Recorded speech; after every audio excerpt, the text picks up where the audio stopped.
Part 3. Notes of Class Talks and Lectures. Notes of Class Talks. When will Christ come again? I never take much notice of these things. I have come to deal with principles. I have only to preach that God comes again and again, and that He came in India as Krishna, Rama, and Buddha, and that He will come again. It can almost be demonstrated that after each 500 years the world sinks, and a tremendous spiritual wave comes, and on the top of the wave is a Christ.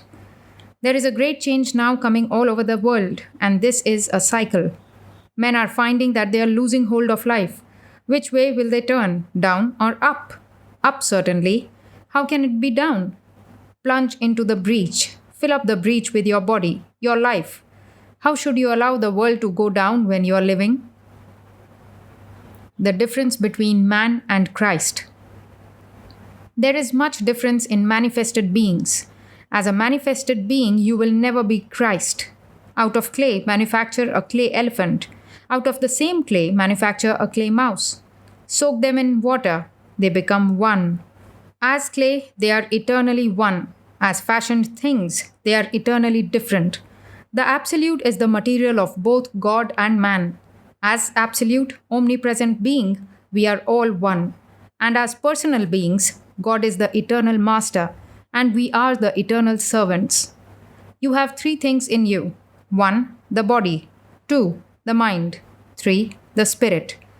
The spirit is intangible. The mind comes to birth and death, and so does the body. You are that spirit, but often you think you are the body. When a man says, I am here, he thinks of the body. Then comes another moment when you are on the highest plane. You do not say, I am here. But if a man abuses you or curses you and you do not resent it, you are the spirit. When I think I am the mind, I am one spark of that eternal fire which thou art. And when I feel that I am the spirit, thou and I are one. So says a devotee to the Lord. Is the mind in advance of the spirit? God does not reason. Why should you reason if you knew? It is a sign of weakness that we have to go on crawling like worms to get a few facts and build generalizations, and then the whole thing tumbles down again. The spirit is reflected in the mind and everything. It is the light of the spirit that makes the mind sensate. Everything is an expression of the spirit. The minds are so many mirrors. What you call love and fear, hatred, virtue, and vice are all reflections of the spirit. Only when the reflector is base, the reflection is bad. Are Christ and Buddha identical? It is my particular fancy that the same Buddha became Christ. Buddha prophesied, I will come again in 500 years, and Christ came here in 500 years. These are the two lights of the whole human nature. Two men have been produced, Buddha and Christ. These are the two giants, huge gigantic personalities, two gods. Between them they divide the whole world. Wherever there is the least knowledge in the world, people bow down either to Buddha or Christ. It would be very hard to produce more like them, but I hope there will be. Muhammad came 500 years after. 500 years after came Luther with his Protestant wave. And this is 500 years after that again. It is a great thing in a few thousand years to produce two such men as Jesus and Buddha. Are not two such enough? Christ and Buddha were gods. The others were prophets. Study the life of these two and see the manifestation of power in them. Calm and non-resisting. Poor beggars owning nothing, without a cent in their pockets, despised all their lives, called heretic and fool. And think of the immense spiritual power they have wielded over humanity. Salvation from sin. We are to be saved from sin by being saved from ignorance. Ignorance is the cause of which sin is the result. Coming back to the Divine Mother. When a nurse takes a baby out into the garden and plays with the baby, the mother may send a word to the baby to come indoors. The baby is absorbed in play and says, I won't come, I don't want to eat. After a while, the baby becomes tired with his play and says, I will go to mother. The nurse says, here is a new doll. But the baby says, I don't care for dolls anymore, I will go to mother. And he weeps until he goes. We are all babies. The mother is God. We are absorbed in seeking for money, wealth, and all these things. But the time will come when we will awaken, and then this nature will try to give us more dolls, and we will say, "No, I have had enough. I will go to God." No individuality apart from God. If we are inseparable from God and always one, have we no individuality? Oh, yes, that is God. Our individuality is God. This is not real individuality which you have now. You are coming towards that true one. Individuality means what cannot be divided. How can you call this state we are now individuality? 1 hour you are thinking one way, and the next hour another way, and 2 hours after another way. Individuality is that which changes not. It would be tremendously dangerous for the present state to remain in eternity. Then the thief would always remain a thief, and the blackguard a blackguard. If a baby died, it would have to remain a baby. The real individuality is that which never changes and will never change, and that is God within us. Notes of lectures. Man, the maker of his destiny. There was a very powerful dynasty in southern India. They made it a rule to take the horoscope of all the prominent men living from time to time, calculated from the time of their birth. In this way, they got a record of leading facts predicted and compared them afterwards with events as they happened.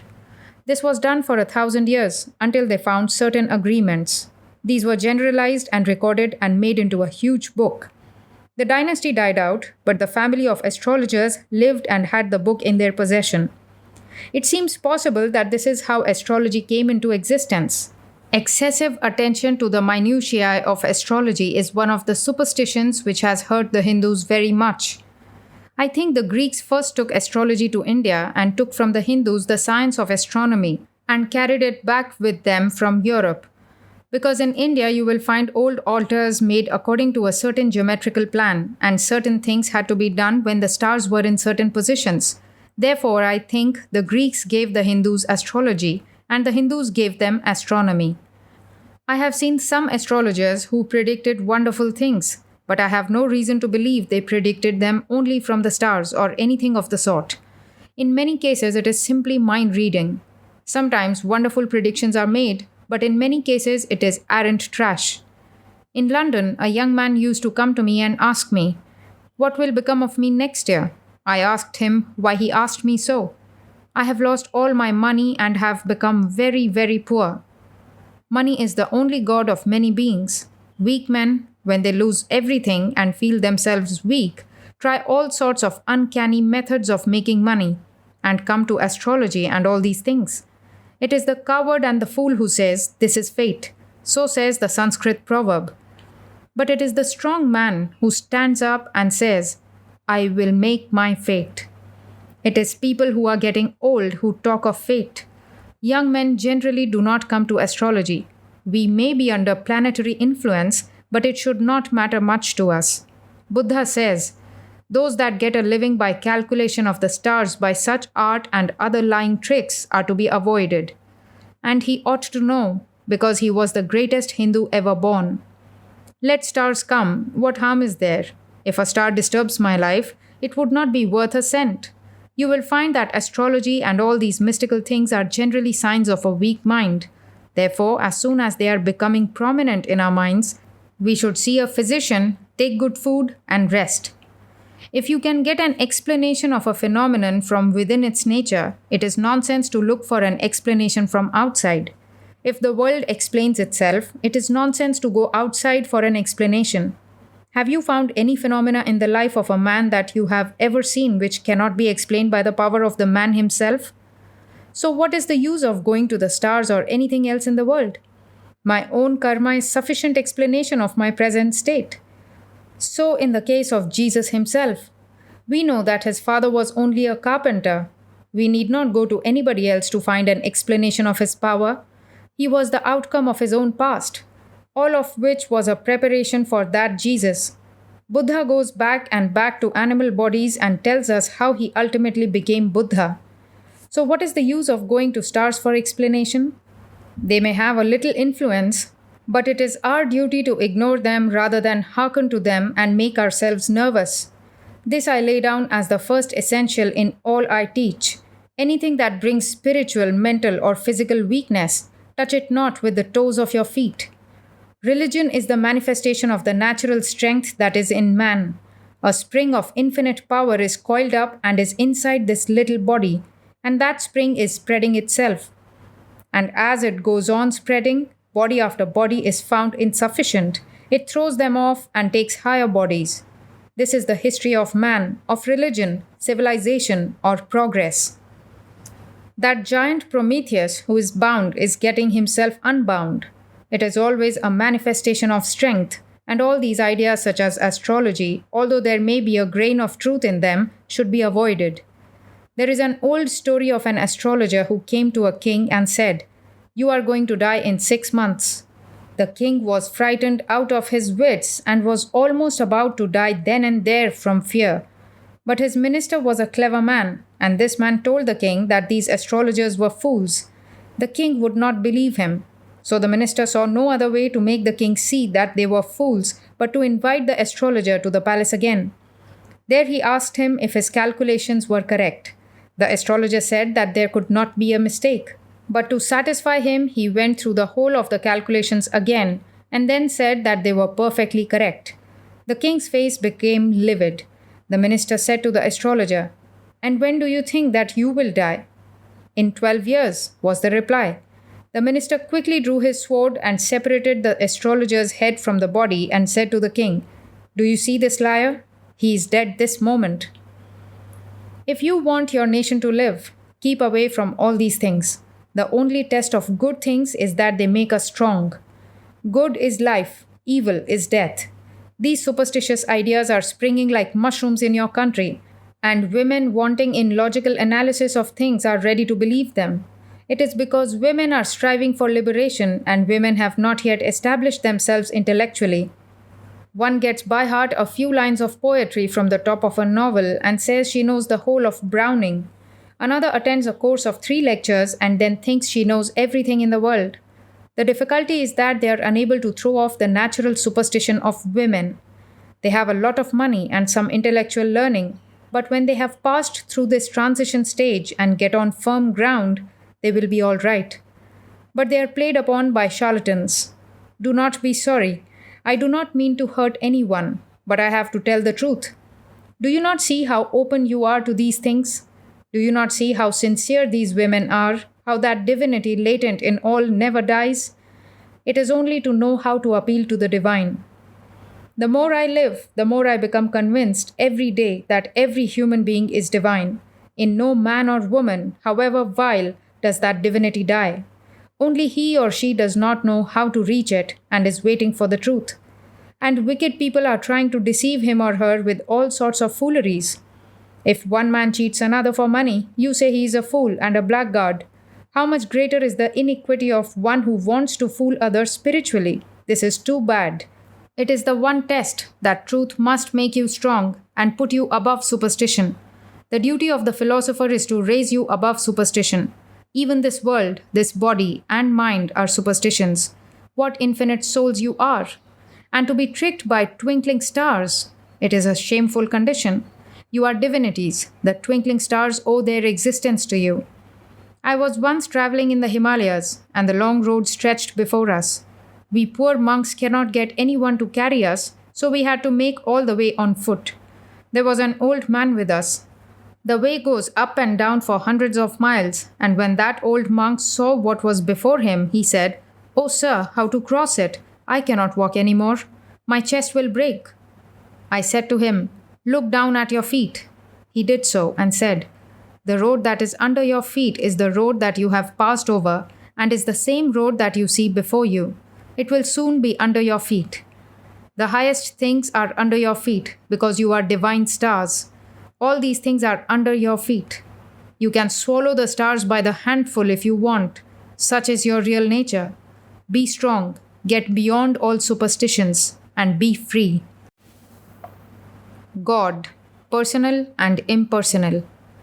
My idea is that what you call a personal God is the same as the impersonal being, a personal and impersonal God at the same time. We are personalized, impersonal beings. If you use the word in the absolute sense, we are impersonal. But if you use it in a relative meaning, we are personal. Each one of you is a universal being. Each one is omnipresent. It may seem staggering at first, but I am as sure of this as that I stand before you. How can the Spirit help being omnipresent? It has neither length, nor breadth, nor thickness, nor any material attribute whatsoever. And if we are all spirits, we cannot be limited by space. Space only limits space. Matter, matter. If we were limited to this body, we would be a material something. Body and soul and everything would be material, and such words as living in the body, embodying the soul, would be only words used for convenience. Beyond that, they would have no meaning. Many of you remember the definition I gave of the soul, that each soul is a circle whose center is in one point and circumference nowhere. The center is where the body is, and the activity is manifested there. You are omnipresent, only you have the consciousness of being concentrated in one point. That point has taken up particles of matter and formed them into a machine to express itself.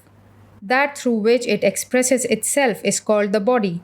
So you are everywhere. When one body or machine fails, you, the center, move on and take up other particles of matter, finer or grosser, and work through that. This is man. And what is God? God is a circle with its circumference nowhere and center everywhere. Every point in that circle is living, conscious, active, and equally working. With us limited souls, only one point is conscious, and that point moves forward and backward. As the body has a very infinitesimal existence in comparison with that of the universe, so the whole universe, in comparison with God, is nothing. When we talk of God speaking, we say He speaks through His universe, and when we speak of Him beyond all limitations of time and space, we say He is an impersonal being, yet He is the same being. To give an illustration, we stand here and see the sun. Suppose you want to go towards the sun. After you get a few thousand miles nearer, you will see another sun, much bigger. Supposing you proceed much closer, you will see a much bigger sun. At last, you will see the real sun, millions and millions of miles big. Suppose you divide this journey into so many stages and take photographs from each stage. And after you have taken the real sun, come back and compare them. They will all appear to be different because the first view was a little red ball and the real sun was millions of miles bigger. Yet it was the same sun. It is the same with God, the infinite being we see from different standpoints, from different planes of mind. The lowest man sees him as an ancestor. As his vision gets higher, as the governor of the planet, still higher as the governor of the universe, and the highest man sees him as himself. It was the same God, and the different realizations were only degrees and differences of vision. The divine incarnation, or avatara. Jesus Christ was God, the personal God become man. He has manifested himself many times in different forms, and these alone are what you can worship.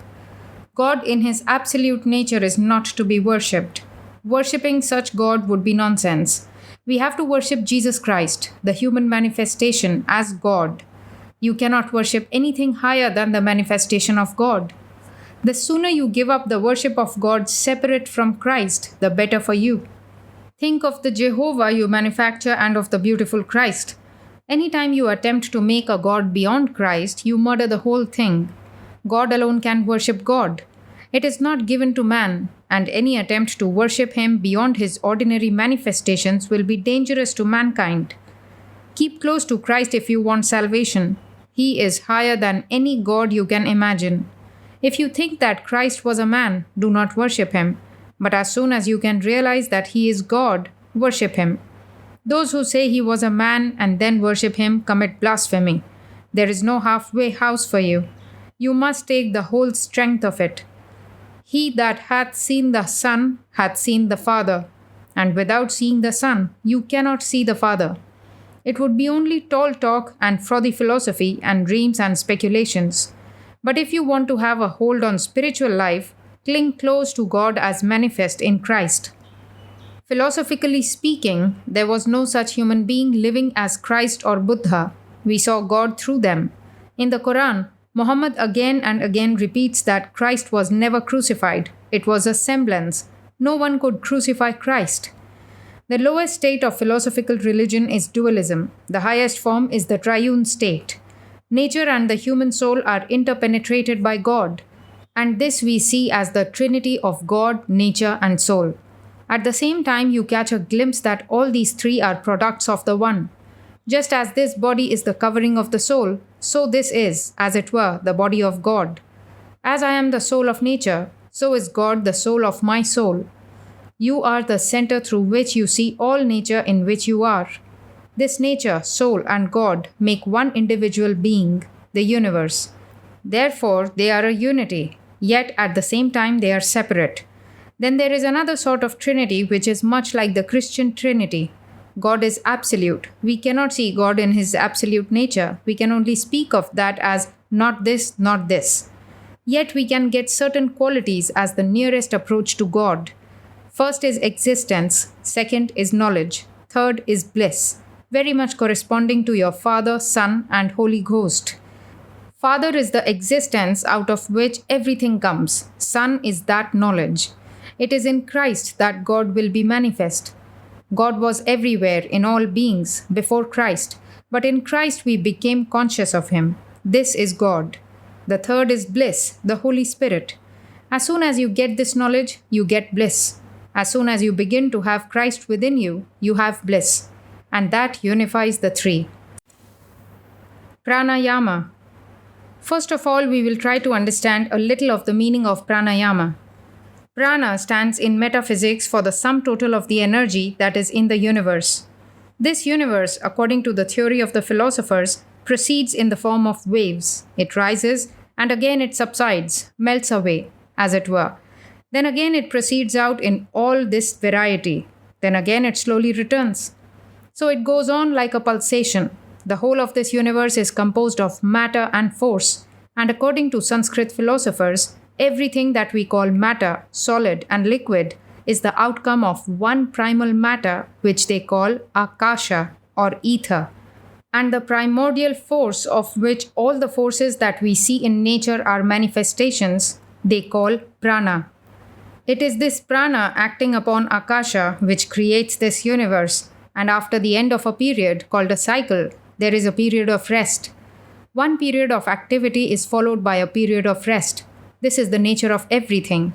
When this period of rest comes, all these forms that we see in the earth, the sun, the moon, and the stars, all these manifestations melt down until they become ether again. They become dissipated as ether. All these forces, either in the body or in the mind, as gravitation, attraction, motion, thought, become dissipated and go off into the primal prana. We can understand from this the importance of this pranayama. Just as this ether encompasses us everywhere and we are interpenetrated by it, so everything we see is composed of this ether. And we are floating in the ether like pieces of ice floating in a lake. They are formed of the water of the lake and float in it at the same time. So everything that exists is composed of this akasha and is floating in this ocean. In the same way, we are surrounded by this vast ocean of prana, force and energy. It is this prana by which we breathe and by which the circulation of the blood goes on. It is the energy in the nerves and in the muscles and the thought in the brain. All forces are different manifestations of this same prana, as all matter is a different manifestation of the same akasha. We always find the causes of the gross in the subtle. The chemist takes a solid lump of ore and analyzes it. He wants to find the subtler things out of which that gross is composed.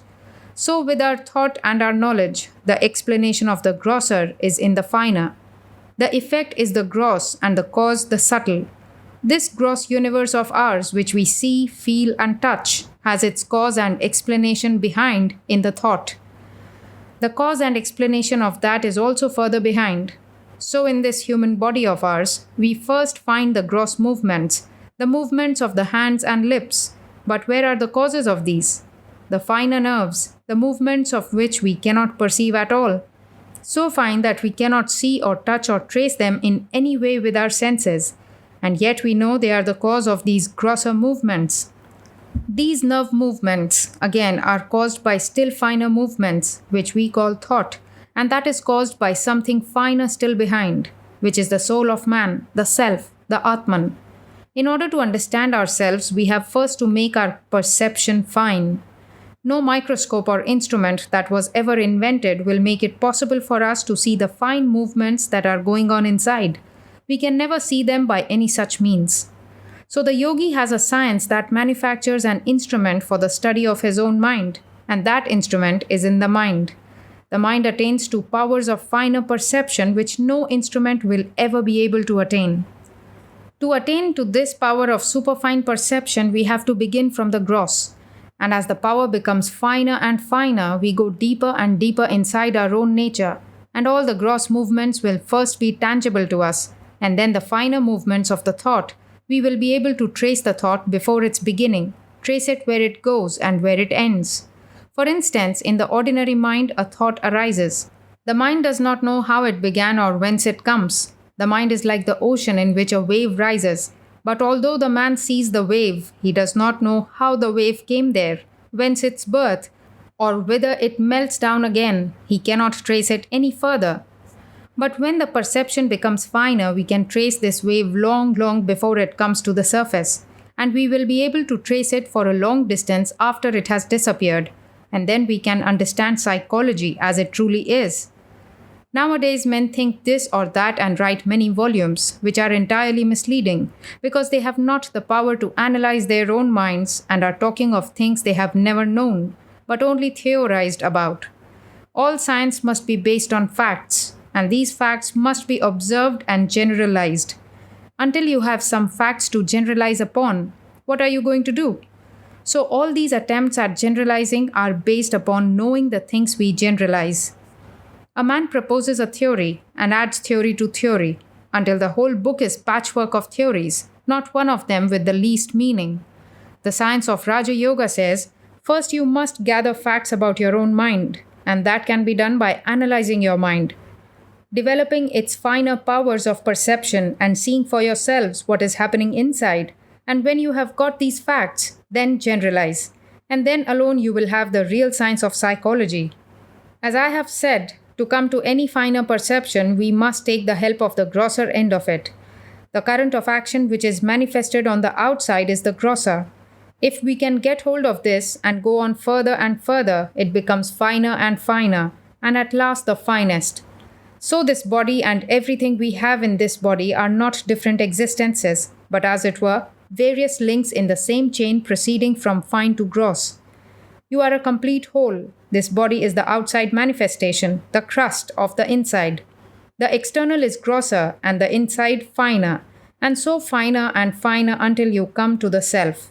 And at last, when we come to the self, we come to know that it was only the self that was manifesting all this, that it was the self which became the mind and became the body, that nothing else exists but the self, and all these others are manifestations of that self in various degrees, becoming grosser and grosser. So we will find by analogy that in this whole universe there is the gross manifestation, and behind that is the finer movement, which we can call the will of God. Behind that even, we will find that universal self. And then we will come to know that the universal self becomes God and becomes this universe, and that it is not that this universe is one and God another and the Supreme Self another, but that they are different states of the manifestation of the same unity behind. All this comes of our pranayama. These finer movements that are going on inside the body are connected with the breathing, and if we can get hold of this breathing and manipulate it and control it, we will slowly get to finer and finer motions, and thus enter, as it were, by getting hold of that breathing into the realms of the mind. The first breathing that I taught you in our last lesson was simply an exercise for the time being. Some of these breathing exercises again are very difficult, and I will try to avoid all the difficult ones because the more difficult ones require a great deal of dieting and other restrictions which it is impossible for most of you to keep to. So we will take the slower parts and the simpler ones. This breathing consists of 3 parts. The first is breathing in, which is called in Sanskrit Puraka, filling. And the second part is called Kumbhaka, retaining, filling the lungs and stopping the air from coming out. The third is called Rechaka, breathing out. The first exercise which I will give you today is simply breathing in and stopping the breath and throwing it out slowly. Then there is one step more in the breathing which I will not give you today because you cannot remember them all. It would be too intricate. These three parts of breathing make one pranayama. This breathing should be regulated because if it is not, there is danger in the way to yourselves. So it is regulated by numbers, and I will give you first the lowest numbers. Breathe in 4 seconds, then hold the breath for 8 seconds, then again throw it out slowly in 4 seconds. Then begin again and do this 4 times in the morning and 4 times in the evening. There is one thing more. Instead of counting by 1, 2, 3 and all such meaningless things, it is better to repeat any word that is holy to you. In our country, we have symbolical words. Om, for instance, which means God. If that be pronounced instead of 1, 2, 3, 4, it will serve your purpose very well. One thing more. This breathing should begin through the left nostril and should turn out through the right nostril, and the next time it should be drawn in through the right and thrown out through the left. Then reverse again, and so on. In the first place, you should be able to drive your breathing through either nostril at will, just by the power of the will. After a time, you will find it easy, but now I am afraid you have not that power. So we must stop the one nostril while breathing through the other with the finger and during the retention, of course, both nostrils. The first 2 lessons should not be forgotten. The first thing is to hold yourself straight. Second, to think of the body as sound and perfect, as healthy and strong. Then throw a current of love all around. Think of the whole universe being happy. Then, if you believe in God, pray. Then breathe. In many of you, certain physical changes will come. Twitchings all over the body, nervousness. Some of you will feel like weeping. Sometimes a violent motion will come. Do not be afraid. These things have to come as you go on practicing. The whole body will have to be rearranged, as it were. New channels for thought will be made in the brain. Nerves which have not acted in your whole life will begin to work. And a whole new series of changes will come in the body itself. Women of the East. Report of a lecture in the Chicago Daily, Interocean, September 23, 1893. Swami Vivekananda at a special meeting discussed the present and future of the women of the East. He said, "The best thermometer to the progress of a nation is its treatment of its women. In ancient Greece, there was absolutely no difference in the state of man and woman. The idea of perfect equality existed. No Hindu can be a priest until he is married. The idea being that a single man is only half a man and imperfect. The idea of perfect womanhood is perfect independence. The central idea of the life of a modern Hindu lady is her chastity. The wife is the center of a circle, the fixity of which depends upon her chastity. It was the extreme of this idea which caused Hindu widows to be burnt. The Hindu women are very spiritual and very religious, perhaps more so than any other women in the world. If we can preserve these beautiful characteristics and at the same time develop the intellects of our women, the Hindu woman of the future will be the ideal woman of the world." Congress of Religious Unity. Report of a lecture in the Chicago Sunday Herald, September 24, 1893. Swami Vivekananda said, "All the words spoken at this parliament come to the common conclusion that the brotherhood of man is the much to be desired end. Much has been said for this brotherhood as being a natural condition, since we are all children of one God. Now there are sects that do not admit of the existence of God, that is, a personal God. Unless we wish to leave those sects out in the cold, and in that case our brotherhood will not be universal, we must have our platform broad enough to embrace all mankind. It has been said here that we should do good to our fellow men because every bad or mean deed reacts on the doer. This appears to me to savour of the shopkeeper, ourselves first, our brothers afterwards. I think we should love our brother whether we believe in the universal fatherhood of God or not, because every religion and every creed recognizes man as divine, and you should do him no harm that you might not injure that which is divine in him." The Love of God, Part 1. Report of a lecture in the Chicago Herald, September 25, 1893. An audience that filled the auditorium of the Third Unitarian Church at Laughlin and Munro Streets heard Swami Vivekananda preach yesterday morning.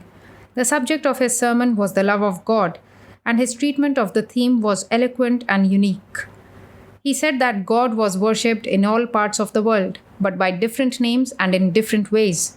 It is natural for men, he said, to worship the grand and the beautiful, and that religion was a portion of their nature. The need of God was felt by all, and his love prompted them to deeds of charity, mercy, and justice. All men loved God because he was love itself. The speaker had heard since coming to Chicago a great deal about the brotherhood of man. He believed that a still stronger tie connected them, in that all are the offsprings of the love of God.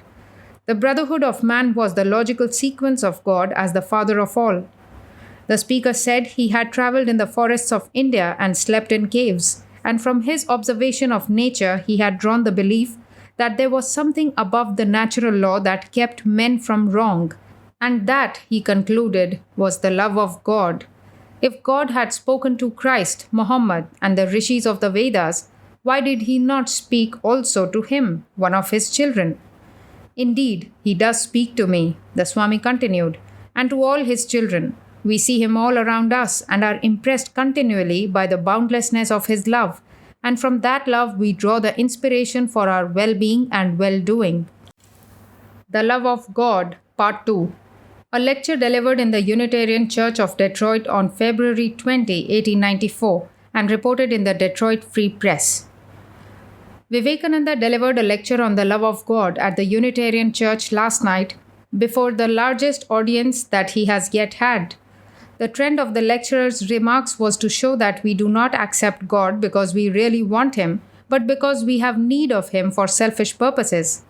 Love, said the speaker, is something absolutely unselfish, that which has no thought beyond the glorification and adoration of the object upon which our affections are bestowed.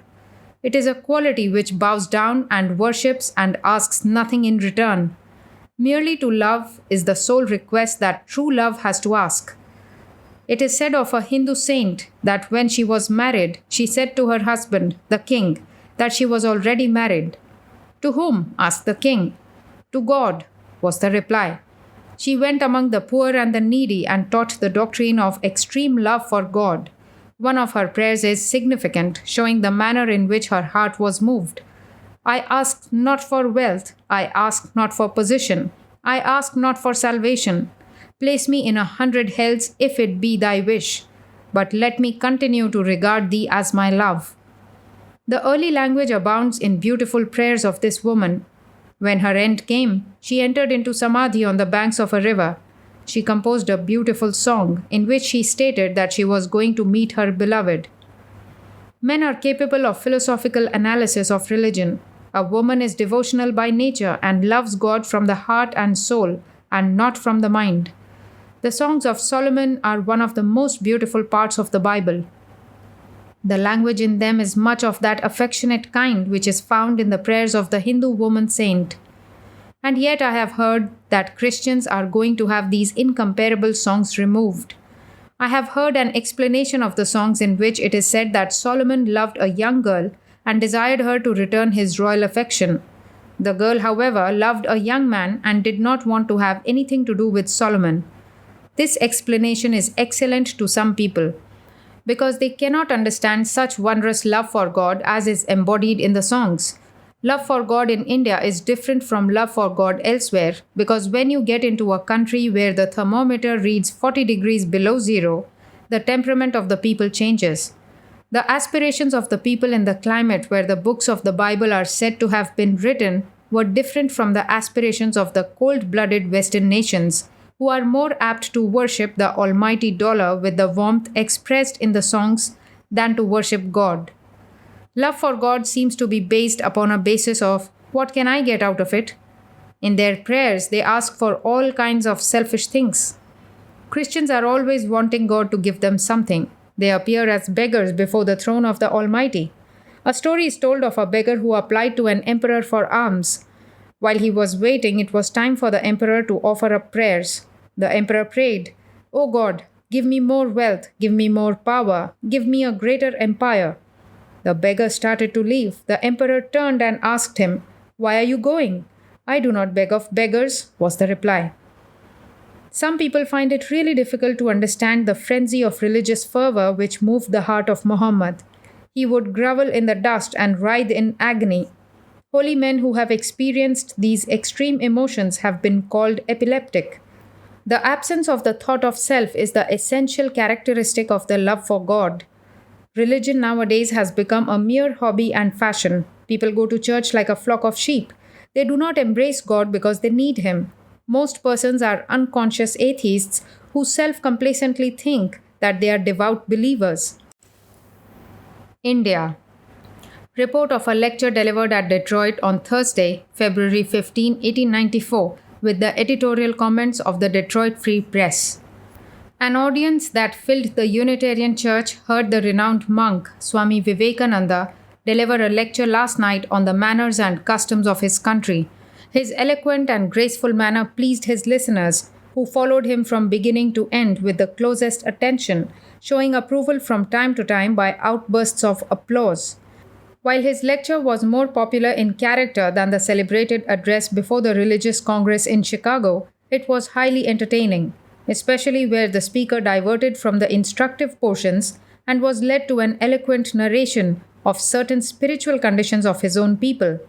It is upon matters religious and philosophic, and necessarily spiritual, that the Eastern Brother is most impressive, and while outlining the duties that follow the conscientious consideration of the great moral law of nature, his softly modulated tones, a peculiarity of his people, and his thrilling manner are almost prophetic. He speaks with marked deliberation, except when placing before his listeners some moral truth, and then his eloquence is of the highest kind. It seemed somewhat singular that the Eastern monk, who is so outspoken in his disapproval of missionary labor on the part of the Christian Church in India, where he affirms the morality is the highest in the world, should have been introduced by Bishop Ninde, who in June will depart for China in the interest of foreign Christian missions. The bishop expects to remain away until December, but if he should stay longer, he will go to India. The bishop referred to the wonders of India and the intelligence of the educated classes there, introducing Vivekananda in a happy manner. When that dusky gentleman arose, dressed in his turban and bright gown, with handsome face and bright, intelligent eyes, he presented an impressive figure. He returned thanks to the bishop for his words and proceeded to explain race divisions in his own country, the manners of the people, and the different languages. Principally, there are 4 northern tongues and 4 southern, but there is one common religion. 4/5 of the population of 300 million people are Hindus, and the Hindu is a peculiar person. He does everything in a religious manner. He eats religiously, he sleeps religiously, he rises in the morning religiously, he does good things religiously, and he also does bad things religiously. At this point, the lecturer struck the great moral keynote of his discourse, stating that with his people it was the disbelief that all non-self is good and all self is bad. This point was emphasized throughout the evening and might be termed the text of the address. To build a home is selfish, argues the Hindu, so he builds it for the worship of God and for the entertainment of guests. To cook food is selfish, so he cooks for the poor. He will serve himself last if any hungry stranger applies, and this feeling extends throughout the length and breadth of the land. Any man can ask for food and shelter, and any house will be opened to him. The caste system has nothing to do with religion.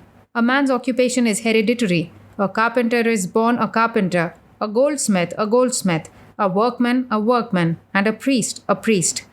But this is a comparatively modern social evil since it has existed only about 1000 years. This period of time does not seem so great in India as in this and other countries. 2 gifts are specially appreciated, the gift of learning and the gift of life. But the gift of learning takes precedence.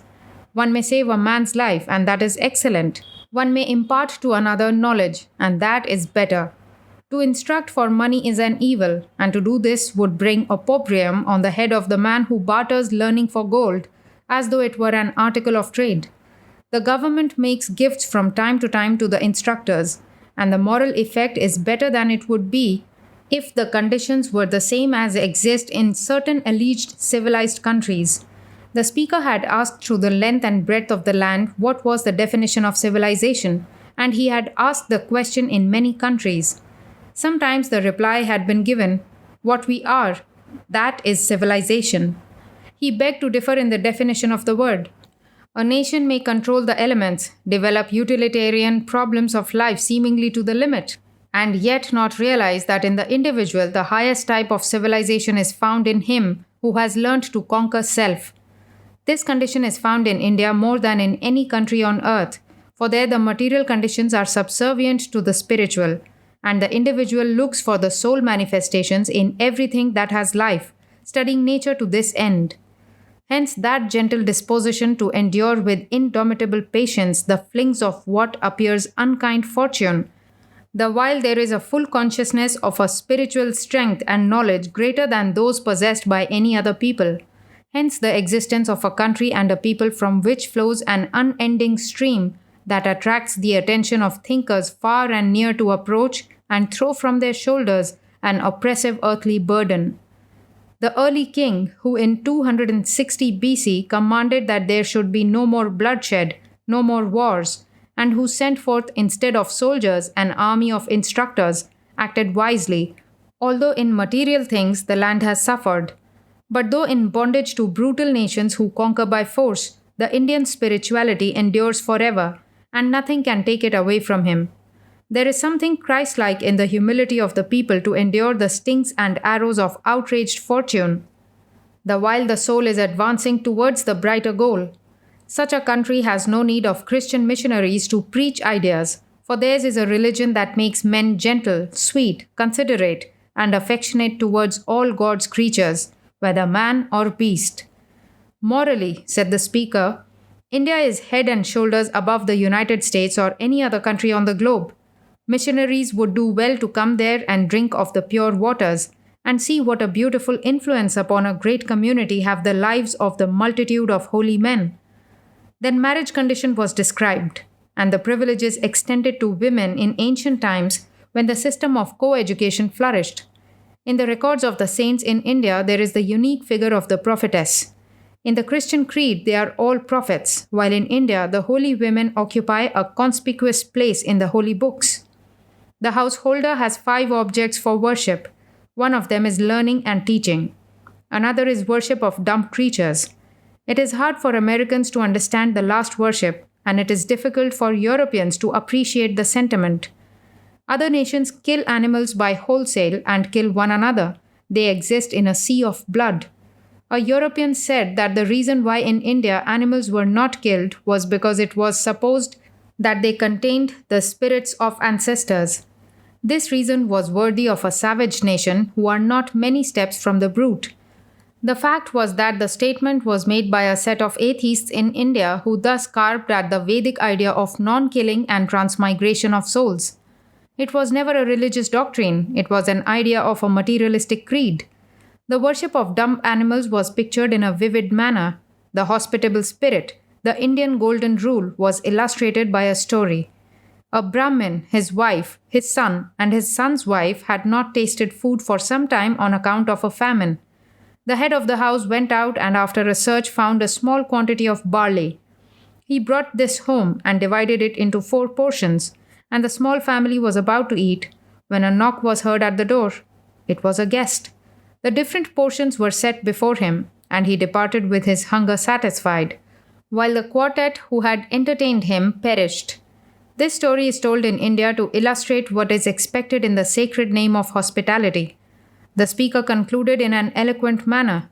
Throughout, his speech was simple, but whenever he indulged in imagery, it was delightfully poetic, showing that the Eastern brother has been a close and attentive observer of the beauties of nature. His excessive spirituality is a quality which makes itself felt with his auditors, for it manifests itself in the love for animate and inanimate things and in the keen insight into the mysterious workings of the divine law of harmony and kindly intentions. Hindus and Christians. A lecture delivered at Detroit on February 21, 1894, and reported in the Detroit Free Press. Of the different philosophies, the tendency of the Hindu is not to destroy, but to harmonize everything. If any new idea comes into India, we do not antagonize it, but simply try to take it in, to harmonize it, because this method was taught first by our prophet, God incarnate on earth, Sri Krishna. This incarnation of God preached himself first. I am the God incarnate. I am the inspirer of all books. I am the inspirer of all religions. Thus, we do not reject any. There is one thing which is very dissimilar between us and Christians, something which we never taught. That is the idea of salvation through Jesus' blood, or cleansing by any man's blood. We had our sacrifice as the Jews had. Our sacrifices mean simply this: here is some food I am going to eat, and until some portion is offered to God, it is bad, so I offer the food. This is the pure and simple idea. But with the Jew, the idea is that his sin be upon the lamb, and let the lamb be sacrificed and him go scot-free. We never developed this beautiful idea in India, and I am glad we did not. I, for one, would not come to be saved by such a doctrine. If anybody would come and say, "Be saved by my blood," I would say to him, "My brother, go away. I will go to hell. I am not a coward to take innocent blood to go to heaven. I am ready for hell." So that doctrine never cropped up amongst us, and our prophet says that whenever evil and immortality prevail on earth, he will come down and support his children. And this he is doing from time to time and from place to place. And whenever on earth you see an extraordinary holy man trying to uplift humanity, know that he is in him. So you see, that is the reason why we never fight any religion. We do not say that ours is the only way to salvation. Perfection can be had by everybody. And what is the proof? Because we see the holiest of men in all countries, good men and women everywhere, whether born in our faith or not. Therefore, it cannot be held that ours is the only way to salvation. Like so many rivers flowing from different mountains, all coming and mingling their waters in the sea, all the different religions taking their births from different standpoints of fact, come unto thee.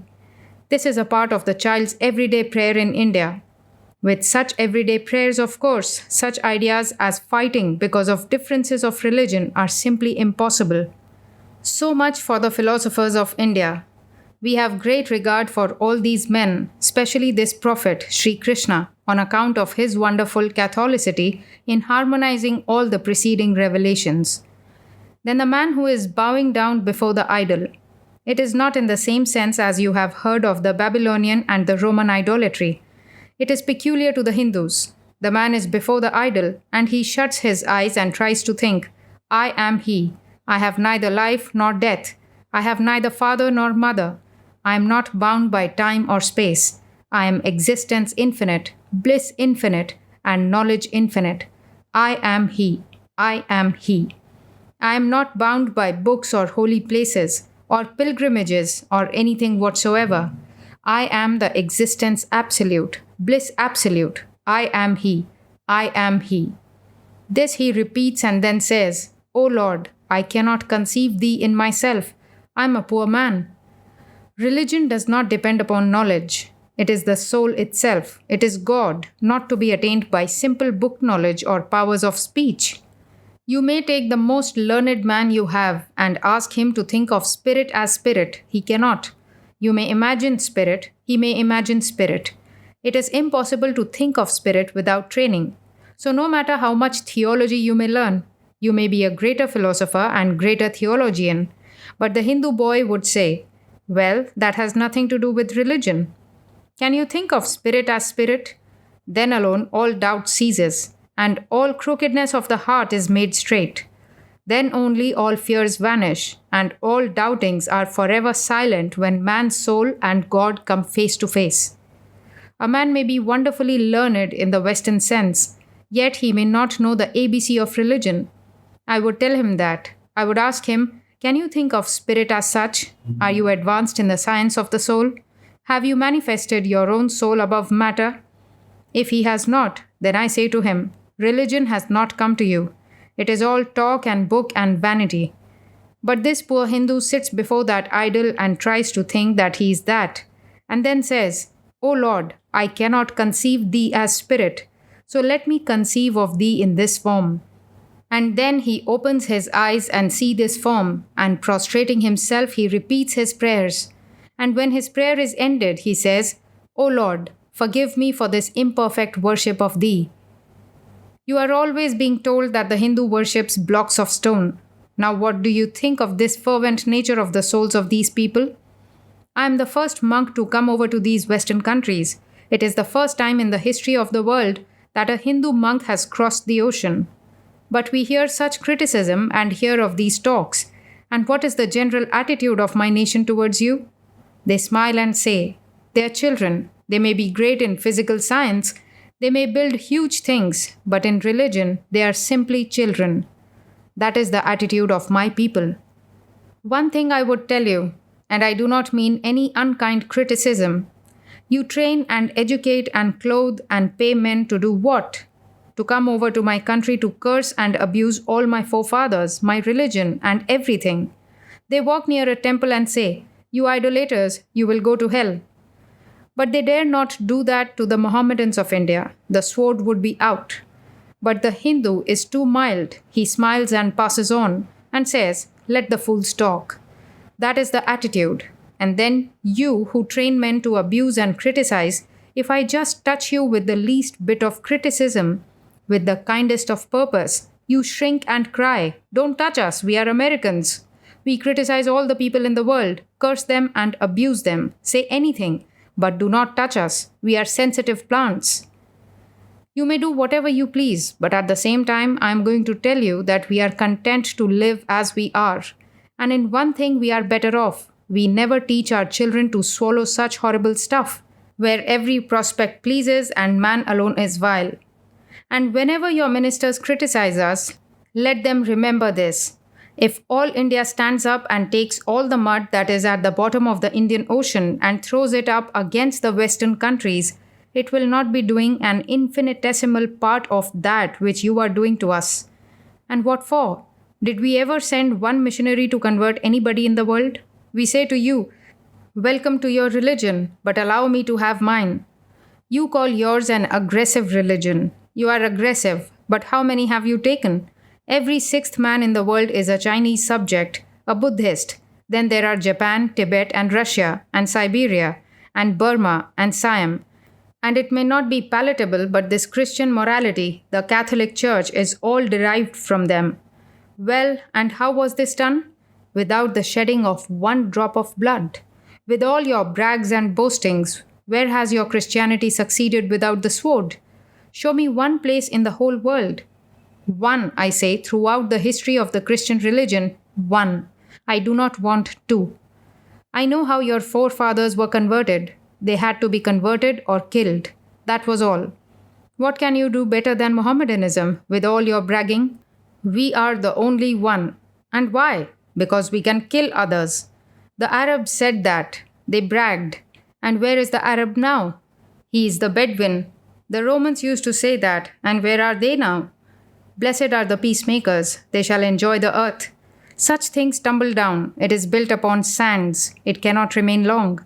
Everything that has selfishness for its basis, competition as its right hand, and enjoyment as its goal must die sooner or later. Such things must die. Let me tell you, brethren, if you want to live, if you really want your nation to live, go back to Christ. You are not Christians. No, as a nation, you are not. Go back to Christ. Go back to Him who had nowhere to lay His head. The birds have their nests and the beasts their lairs, but the Son of Man has nowhere to lay His head. Yours is religion preached in the name of luxury. What an irony of fate. Reverse this if you want to live. Reverse this. It is all hypocrisy that I have heard in this country. If this nation is going to live, let it go back to Him. You cannot serve God and mammon at the same time. All this prosperity, all this from Christ. Christ would have denied all such heresies. All prosperity which comes with mammon is transient, is only for a moment. Real permanence is in Him. If you can join these two, this wonderful prosperity with the ideal of Christ, it is well. But if you cannot, better go back to Him and give this up. Better be ready to live in rags with Christ than to live in palaces without him. Christianity in India. A lecture delivered at Detroit on March 11, 1894, and reported Detroit Free Press. Vivekananda spoke to a crowded audience at the Detroit Opera House last night. He was given an extremely cordial reception and delivered his most eloquent address here. He spoke for 2 hours and a half. Honorable T.W. Palmer, in introducing the distinguished visitor, referred to the old tale of the shield that was copper on one side and silver on the other, and the contest which ensued. If we look on both sides of a question, there would be less dispute. It is possible for all men to agree. The matter of foreign missions has been dear to the religious heart. Vivekananda, from the Christian standpoint, said Mr. Palmer, was a pagan. It would be pleasant to hear from a gentleman who spoke about the copper side of the shield. Vivekananda was received with great applause. I do not know much about missionaries in Japan and China, but I am well posted about India. The people of this country look upon India as a vast waste, with many jungles and a few civilized Englishmen. India is half as large as the United States, and there are 300 million people. Many stories are related, and I have become tired of denying these. The first invaders of India, the Aryans, did not try to exterminate the population of India as the Christians did when they went into a new land, but the endeavor was made to elevate persons of brutish habits. The Spaniards came to Ceylon with Christianity. The Spaniards thought that their God commanded them to kill and murder and to tear down heathen temples. The Buddhists had a tooth a foot long which belonged to their prophet, and the Spaniards threw it into the sea, killed a few thousand persons, and converted a few scores. The Portuguese came to Western India. The Hindus have a belief in the Trinity and had a temple dedicated to their sacred belief. The invaders looked at the temple and said it was a creation of the devil, and so they brought their cannon to bear upon the wonderful structure and destroyed a portion of it. But the invaders were driven out of the country by the enraged population. The early missionaries tried to get hold of the land, and in their effort to secure a foothold by force, they killed many people and converted a number. Some of them became Christians to save their lives. 99% of Christians converted by the Portuguese sword were compelled to be so, and they said, "We do not believe in Christianity, but we are forced to call ourselves Christians." But Catholic Christianity soon relapsed. The East India Company got possession of a part of India with the idea of making hay while the sun shone. They kept the missionaries away. The Hindus were the first to welcome the missionaries, not the Englishmen, who were engaged in trade. I have great admiration for some of the first missionaries of the later period, who were true servants of Jesus and did not vilify the people or spread vile falsehoods about them. They were gentle, kindly men. When Englishmen became masters of India, the missionary enterprise began to become stagnant, a condition which characterizes the missionary efforts in India today. Dr. Long, an early missionary, stood by the people. He translated a Hindu drama describing the evils perpetuated in India by indigo planters. And what was the result? He was placed in jail by the English. Such missionaries were of benefit to the country, but they have passed away. The Suez Canal opened up a number of evils. Now goes the missionary, a married man, who is hampered because he is married. The missionary knows nothing about the people, he cannot speak the language, so he invariably settles in the little white colony. He is forced to do this because he is married. Were he not married, he could go among the people and sleep on the ground if necessary. So he goes to India to seek company for his wife and children. He stays among the English-speaking people. The great heart of India is today absolutely untouched by missionary effort. Most of the missionaries are incompetent. I have not met a single missionary who understands Sanskrit. How can a man absolutely ignorant of the people and their traditions get into sympathy with them? I do not mean any offense, but Christians send men as missionaries who are not persons of ability. It is sad to see money spent to make converts when no real results of a satisfactory nature are reached. Those who are converted are the few who make a sort of living by hanging round the missionaries. The converts who are not kept in service in India cease to be converts. That is about the entire matter in a nutshell. As to the way of converting, it is absolutely absurd. The money the missionaries bring is accepted. The colleges founded by missionaries are all right, so far as the education is concerned, but with religion it is different. The Hindu is acute. He takes the bait but avoids the hook. It is wonderful how tolerant the people are. A missionary once said, "That is the worst of the whole business. People who are self complacent can never be converted." As regards the lady missionaries, they go into certain houses, get 4 shillings a month, teach them something of the Bible, and show them how to knit. The girls of India will never be converted. Atheism and skepticism at home is what is pushing the missionary into other lands. When I came into this country, I was surprised to meet so many liberal men and women. But after the Parliament of Religions, a great Presbyterian paper came out and gave me the benefit of a seething article. This the editor called enthusiasm. The missionaries do not and cannot throw off nationality. They are not broad enough. And so they accomplish nothing in the way of converting, although they may have a nice sociable time among themselves. India requires help from Christ, but not from the Antichrist. These men are not Christ-like. They do not act like Christ. They are married and come over and settle down comfortably and make a fair livelihood. Christ and his disciples would accomplish much good in India, just as many of the Hindu saints do, but these men are not of that sacred character.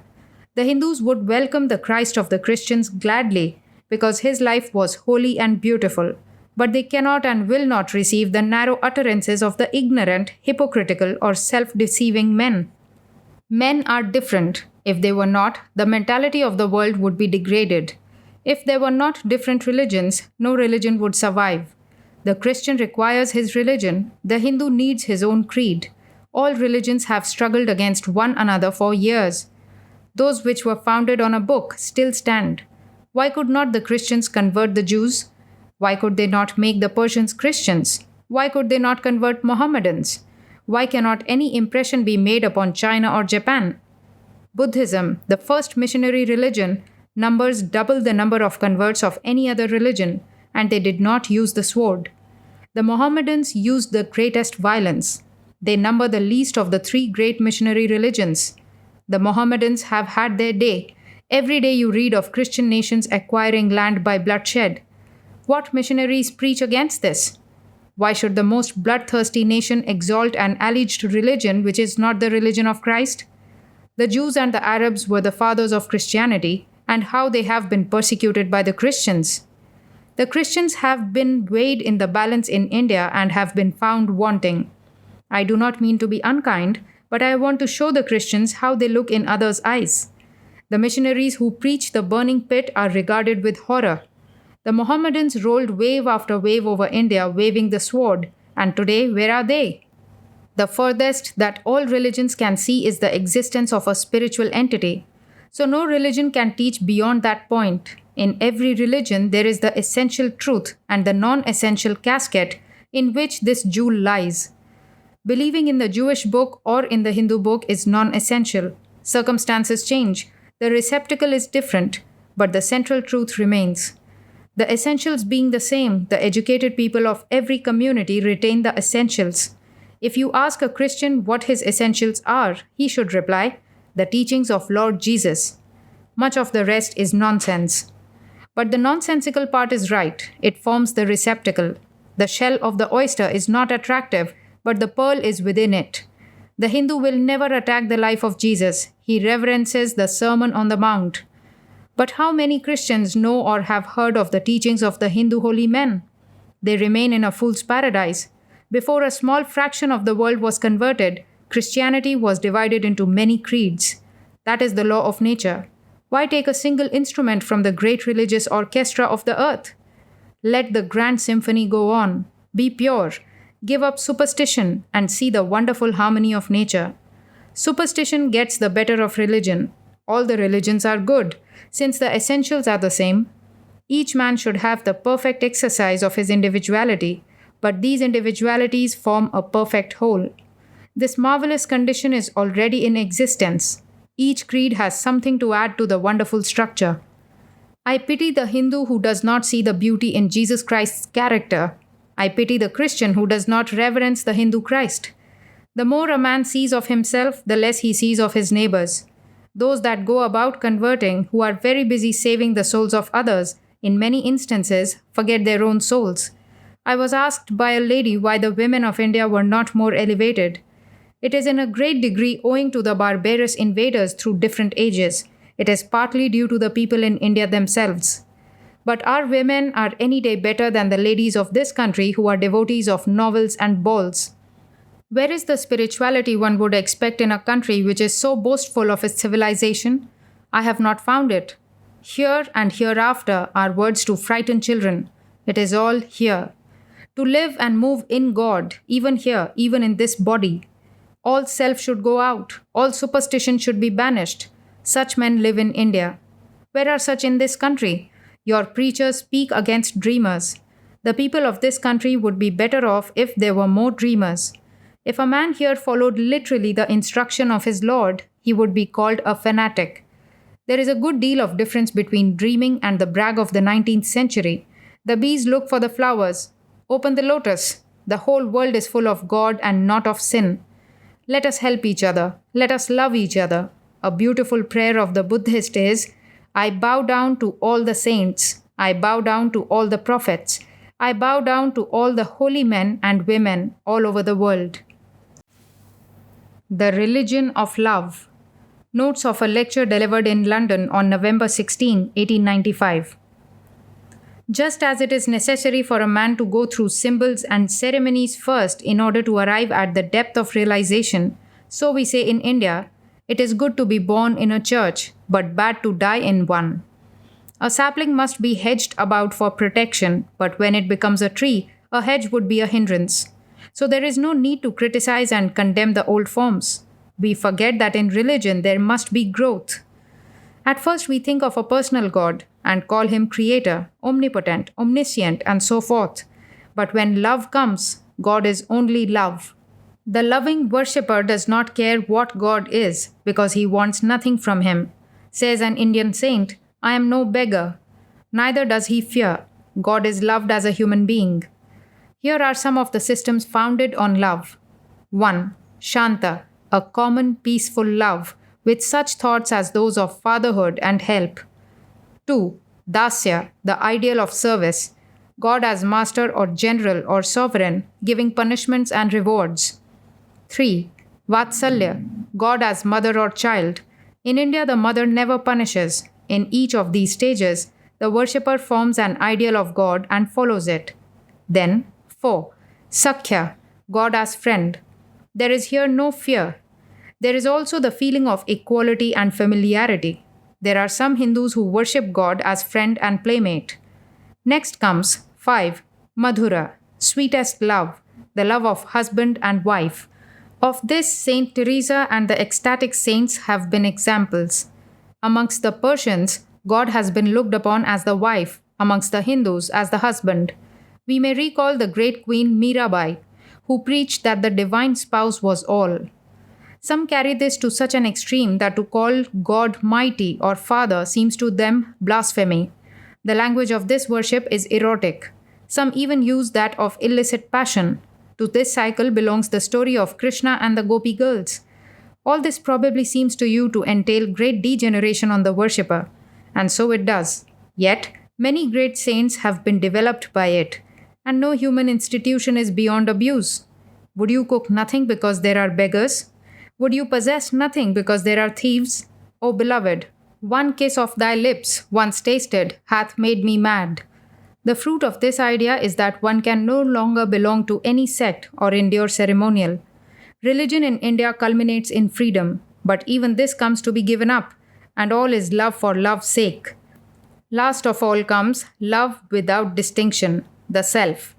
There is a Persian poem that tells how a lover came to the door of his beloved and knocked. She asked, Who art thou? And he replied, I am so and so, thy beloved.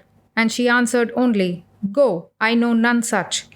But when she had asked for the 4th time, he said, I am thyself, O my beloved. Therefore, open thou to me. And the door was opened. A great saint said, using the language of a girl describing love, 4 eyes met. There were changes in 2 souls.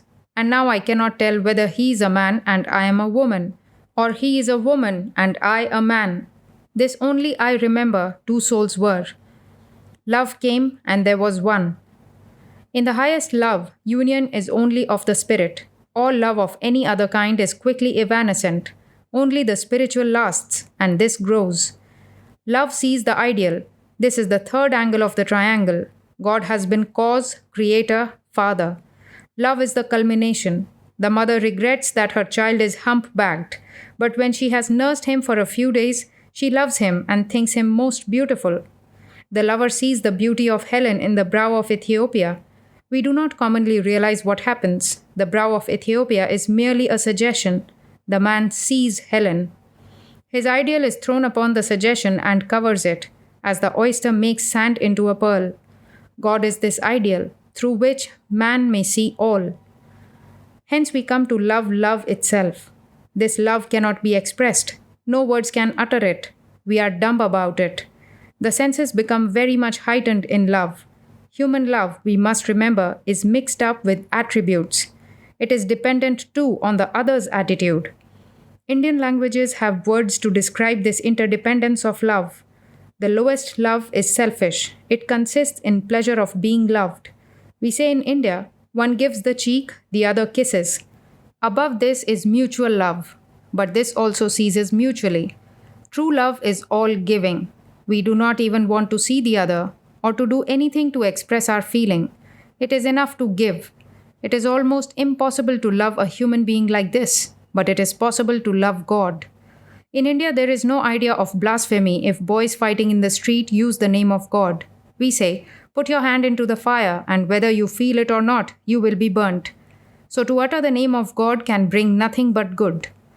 The notion of blasphemy comes from the Jews, who were impressed by the spectacle of Persian loyalty. The ideas that God is judge and punisher are not in themselves bad, but they are low and vulgar. The three angles of the triangle are: love begs not, love knows no fear, love is always the ideal. Who would be able to live 1 second? Who would be able to breathe 1 moment if the loving one had not filled the universe?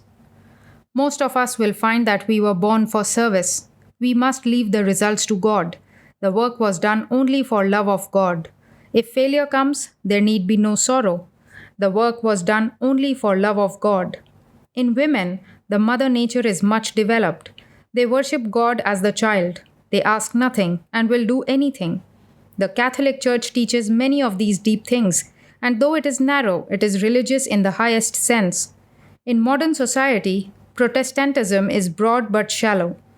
To judge truth by what good it does is as bad as to question the value of a scientific discovery to a baby. Society must be outgrown. We must crush law and become outlaws. We allow nature only in order to conquer her. Renunciation means that none can serve both God and mammon. Deepen your own power of thought and love. Bring your own lotus to blossom. The bees will come of themselves. Believe first in yourself, then in God. A handful of strong men will move the world. We need a heart to feel, a brain to conceive, and a strong arm to do the work. Buddha gave himself for the animals. Make yourself a fit agent to work. But it is God who works, not you. One man contains the whole universe. One particle of matter has all the energy of the universe at its back. In a conflict between the heart and the brain, follow your heart. Yesterday, competition was the law. Today, cooperation is the law. Tomorrow, there is no law. Let sages praise thee, or let the world blame. Let fortune itself come, or let poverty and rags stare thee in the face. Eat the herbs of the forest one day for food, and the next share a banquet of 50 courses. Looking neither to right hand nor to the left, follow thou on. The Swami began by telling, in answer to questions, the story of how Pavhari Baba snatched up his own vessels and ran after the thief, only to fall at his feet and say, O Lord, I knew not that thou wert there. Take them, they are thine. Pardon me, thy child. Again he told how the same saint was bitten by a cobra, and when towards nightfall he recovered, he said, A messenger came to me from the beloved. Jnana and Karma. Notes of a lecture delivered in London on November 23, 1895. The greatest force is derived from the power of thought. The finer the element, the more powerful it is. The silent power of thought influences people even at a distance, because mind is one as well as many. The universe is a cobweb, minds are spiders. The universe equals the phenomena of one universal being. He, seen through our senses, is the universe. This is Maya. So the world is illusion, that is, the imperfect vision of the real, a semi revelation, even as the sun in the morning is a red ball. Thus, all evils and wickedness are but weakness, the imperfect vision of goodness. A straight line projected infinitely becomes a circle. The search for good comes back to self. I am the whole mystery, God. I am a body, the lower self, and I am the Lord of the universe. Why should a man be moral and pure? Because this strengthens his will. Everything that strengthens the will by revealing the real nature is moral. Everything that does the reverse is immoral. The standard varies from country to country, from individual to individual. Man must recover from his state of slavery to laws, to words, and so on. We have no freedom of the will now, but we shall have when we are free. Renunciation is this giving up of the world. Through the senses, anger comes and sorrow comes. As long as renunciation is not there, self and the passion animating it are different. At last they become identified, and the man is an animal at once. Become possessed with the feeling of renunciation. I once had a body, was born, struggled, and died. What awful hallucinations! To think that one was cramped in a body, weeping for salvation. But does renunciation demand that we all become ascetics? Who then is to help others? Renunciation is not asceticism. Are all beggars Christ? Poverty is not a synonym for holiness, often the reverse. Renunciation is of the mind. How does it come? In a desert, when I was thirsty, I saw a lake. It was in the midst of a beautiful landscape. There were trees surrounding it, and their reflections could be seen in the water upside down. But the whole thing proved to be a mirage. Then I knew that every day for a month I had seen this, and only that day, being thirsty, I had learnt it to be unreal. Every day for a month I should see it again, but I should never take it to be real. So when we reach God, the idea of the universe, the body and so on will vanish. It will return afterwards, but next time we shall know it to be unreal. The history of the world is the history of persons like Buddha and Jesus. The passionless and unattached do most for the world. Picture Jesus in the slums. He sees beyond the misery. You, my brethren, are all divine. His work is calm. He removes causes. You will be able to work for the good of the world when you know for a fact that this work is all illusion. The more unconscious this work, the better, because it is then the more superconscious. Our search is not for good or evil, but happiness and good are nearer to truth than their opposites. A man ran a thorn into his finger, and with another thorn took it out. The first thorn is evil. The second thorn is good. The self is that peace which passeth beyond both evil and good. The universe is melting down. Man draws nearer to God. For one moment he is real, God. He is redifferentiated, a prophet. Before him now the world trembles. A fool sleeps and wakes a fool, a man unconscious and superconscious. He returns with infinite power, purity, and love. The God-man. This is the use of the superconscious state. Wisdom can be practiced even on a battlefield. The Gita was preached so. There are 3 states of mind: the active, the passive, and the serene. The passive state is characterized by slow vibrations, the active by quick vibrations, and the serene by the most intense vibrations of all. Know that the soul is sitting in the chariot. The body is the chariot. The outer senses are the horses, and the mind the reins, and the intellect the charioteer. So man crosses the ocean of Maya. He goes beyond. He reaches God. When a man is under the control of his senses, he is of this world. When he has controlled the senses, he has renounced. Even forgiveness, if weak and passive, is not true. Fight is better. Forgive when you could bring legions of angels to the victory. Krishna, the charioteer of Arjuna, hears him say, "Let us forgive our enemies," and answers, "You speak the words of wise men, but you are not a wise man, but a coward." As a lotus leaf, living in the water yet untouched by it, so should the soul be in the world. This is a battlefield. Fight your way out. Life in this world is an attempt to see God. Make your life a manifestation of will strengthened by renunciation. We must learn to control all our brain centers consciously. The first step is the joy of living. Asceticism is fiendish. To laugh is better than to pray. Sing, get rid of misery. Do not, for heaven's sake, infect others with it. Never think God sells a little happiness and a little unhappiness. Surround yourself with flowers and pictures and incense. The saints went to the mountain tops to enjoy nature. The second step is purity. The third is full training of the mind. Reason out what is true from what is untrue. See that God alone is true. If for a moment you think you are not God, great terror will seize you. As soon as you think, I am He, great peace and joy will come to you. Control the senses. If a man curses me, I should still see in him God, whom through my weakness I see as a curser. The poor man to whom you do good is extending a privilege to you. He allows you, through his mercy, to worship him thus. The history of the world is the history of a few men who had faith in themselves. That faith calls out the divinity within. You can do anything. You fail only when you do not strive sufficiently to manifest infinite power.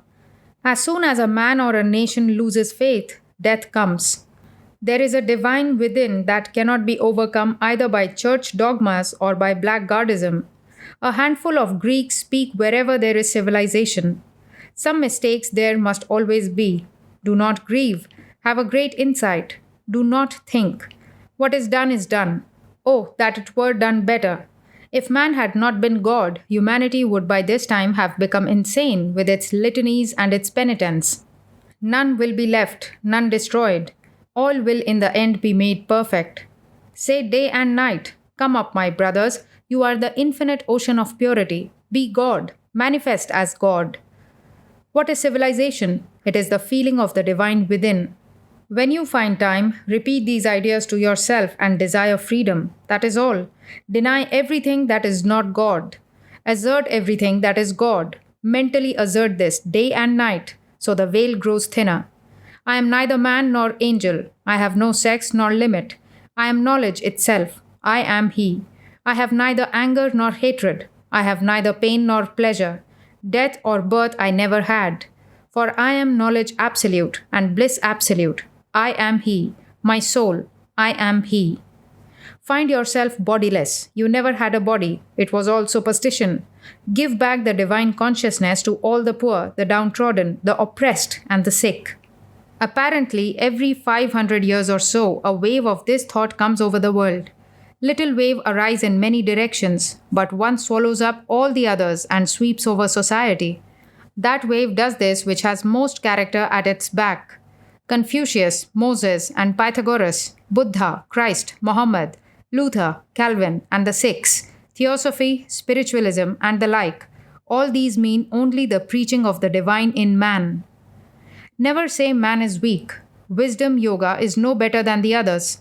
Love is the ideal and requires no object. Love is God. So even through devotion, we reach the subjective God. I am He. How can one work unless one loves city, country, animals, the universe? Reason leads to the finding of unity in variety. Let the atheist and the agnostic work for the social good. So God comes. But this you must guard against. Do not disturb the faith of any. For you must know that religion is not in doctrines. Religion lies in being and becoming, in realization. All men are born idolaters. The lowest man is an animal. The highest man is perfect. And between these two, all have to think in sound and color, in doctrine and ritual. The test of having ceased to be an idolater is, when you say I, does the body come into your thought or not? If it does, then you are still a worshipper of idols. Religion is not intellectual jargon at all, but realization. If you think about God, you are only a fool. The ignorant man, by prayer and devotion, can reach beyond the philosopher. To know God, no philosophy is necessary. Our duty is not to disturb the faith of others. Religion is experience. Above all and in all, be sincere. Identification brings misery because it brings desire. Thus, the poor man sees gold and identifies himself with the need of gold. Be the witness. Learn never to react. The claims of Vedanta on the modern world.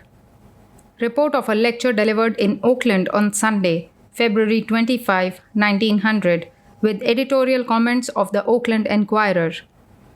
The announcement that Swami Vivekananda, a distinguished savant of the East, would expound the philosophy of Vedanta in the Parliament of Religions at the Unitarian Church last evening attracted an immense throng. The main auditorium and anterooms were packed. The annexed auditorium of Vente Hall was thrown open, and this was also filled to overflowing, and it is estimated that fully 500 persons who could not obtain seats or standing room where they could hear conveniently were turned away. The Swami created a marked impression. Frequently he received applause during the lecture, and upon concluding, held a levee of enthusiastic admirers. He said in part, under the subject of the claims of Vedanta on the modern world, Vedanta demands the consideration of the modern world. The largest number of the human race is under its influence. Again and again, millions upon millions have swept down on its adherents in India, crushing them with their great force, and yet the religion lives. In all the nations of the world, can such a system be found? Others have risen to come under its shadow. Born like mushrooms, today they are alive and flourishing, and tomorrow they are gone. Is this not the survival of the fittest? It is a system not yet complete. It has been growing for thousands of years and is still growing. So I can give you but an idea of all I would say in one brief hour. First, to tell you of the history of the rise of Vedanta. When it arose, India had already perfected a religion. Its crystallization had been going on many years.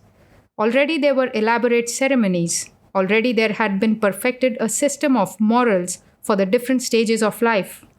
But there came a rebellion against the mummeries and mockeries that enter into many religions in time, and great men came forth to proclaim through the Vedas the true religion. Hindus received their religion from the revelation of these Vedas. They were told that the Vedas were without beginning and without end. It may sound ludicrous to this audience how a book can be without beginning or end. But by the Vedas, no books are meant. They mean the accumulated treasury of spiritual laws discovered by different persons in different times. Before these men came, the popular ideas of a God ruling the universe and that man was immortal were in existence. But there they stopped. It was thought that nothing more could be known. Here came the daring of the expounders of Vedanta.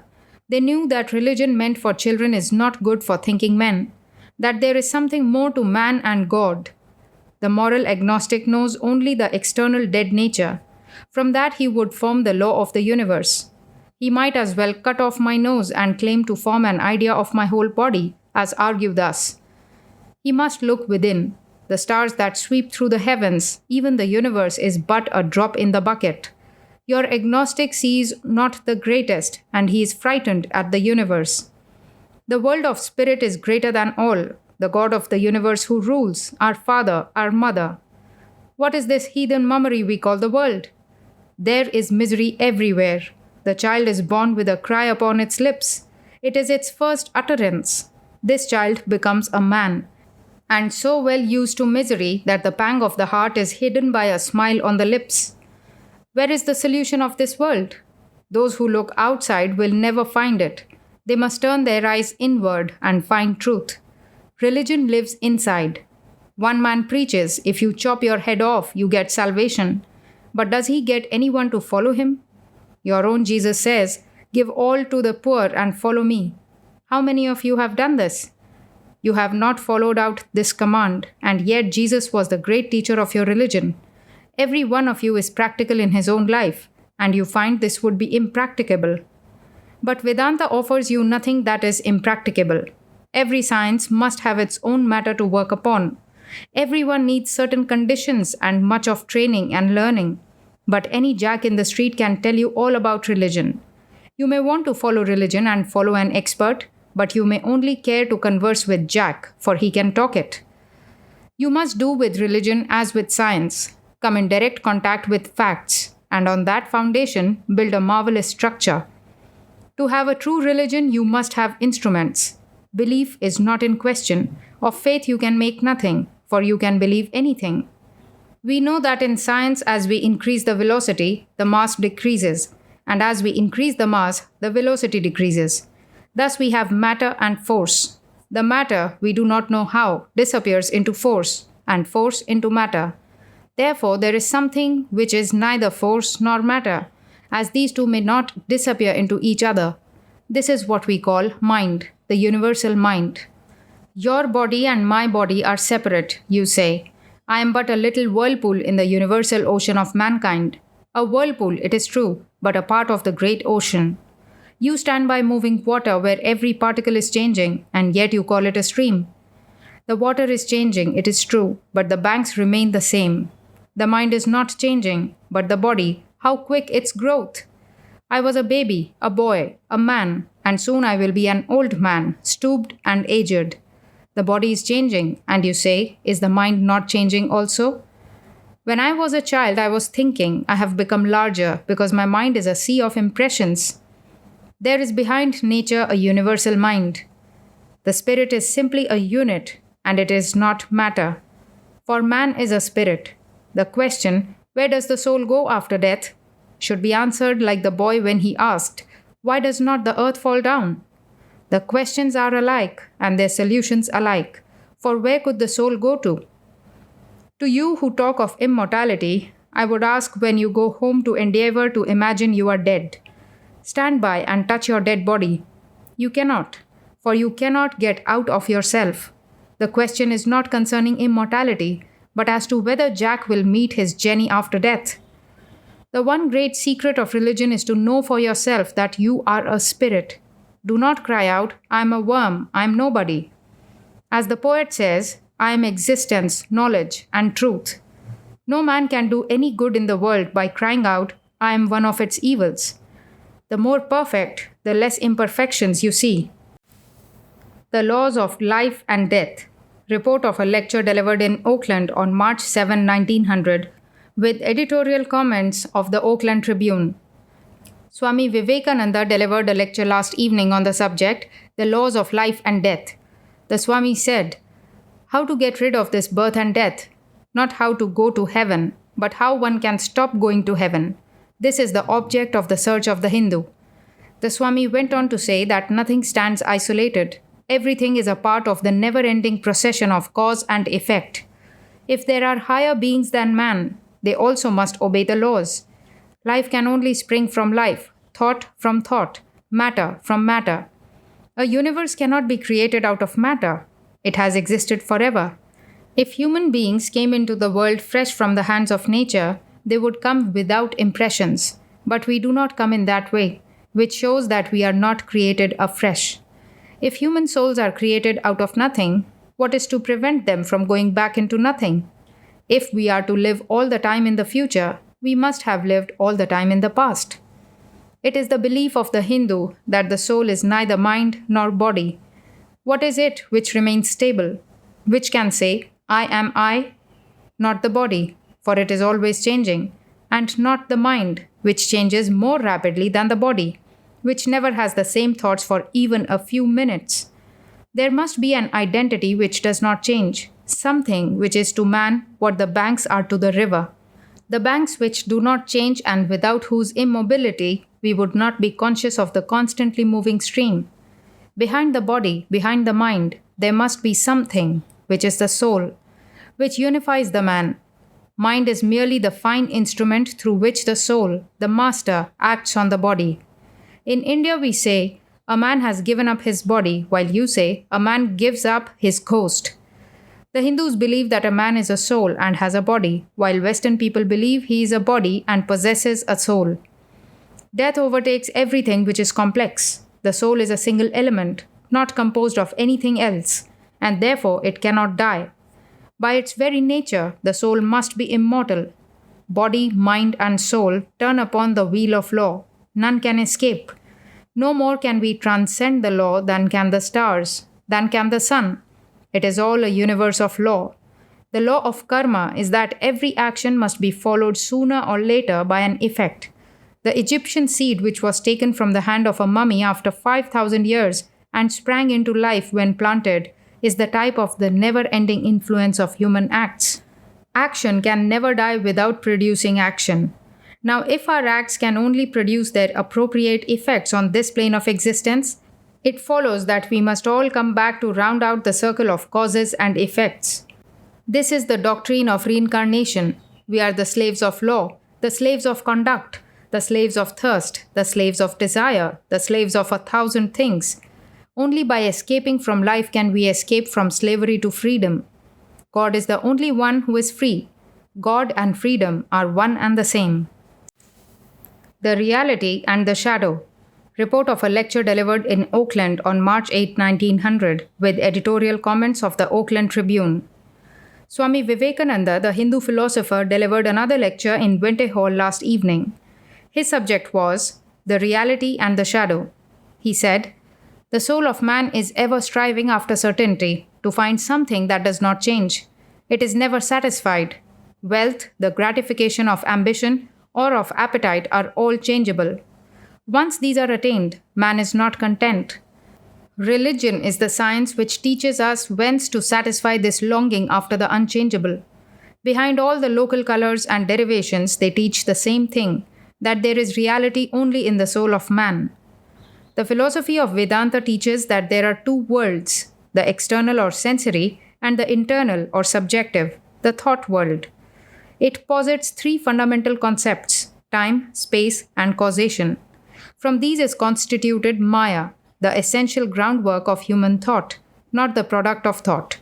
This same conclusion was arrived at a later date by the great German philosopher Kant. My reality, that of nature and of God, is the same. The difference is in form of manifestation. The differentiation is caused by Maya. The contour of the shore may shape the ocean into bay, strait, or inlet. But when this shaping force or Maya is removed, the separate form disappears, the differentiation ceases, all is ocean again. The Swami then spoke of the roots of the theory of evolution to be found in the Vedanta philosophy. All modern religions start with the idea, continued the speaker, that man was once pure, he fell, and will become pure again. I do not see where they get this idea. The seat of knowledge is the soul. External circumstance simply stimulates the soul. Knowledge is the power of the soul. Century after century, it has been manufacturing bodies. The various forms of incarnation are merely successive chapters of the story of the life of the soul. We are constantly building our bodies. The whole universe is in a state of flux, of expansion and contraction, of change. Vedanta holds that the soul never changes in essence, but it is modified by Maya.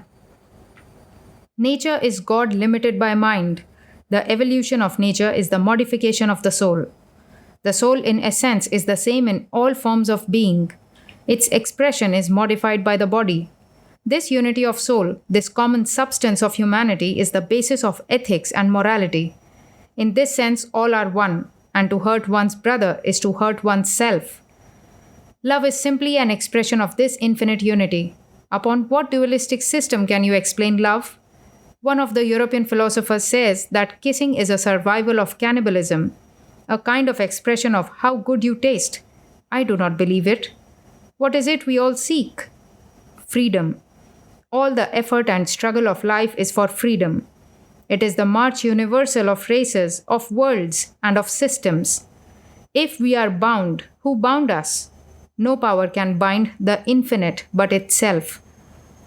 After the discourse, an opportunity was afforded for asking questions of the speaker, who devoted half an hour to answering them.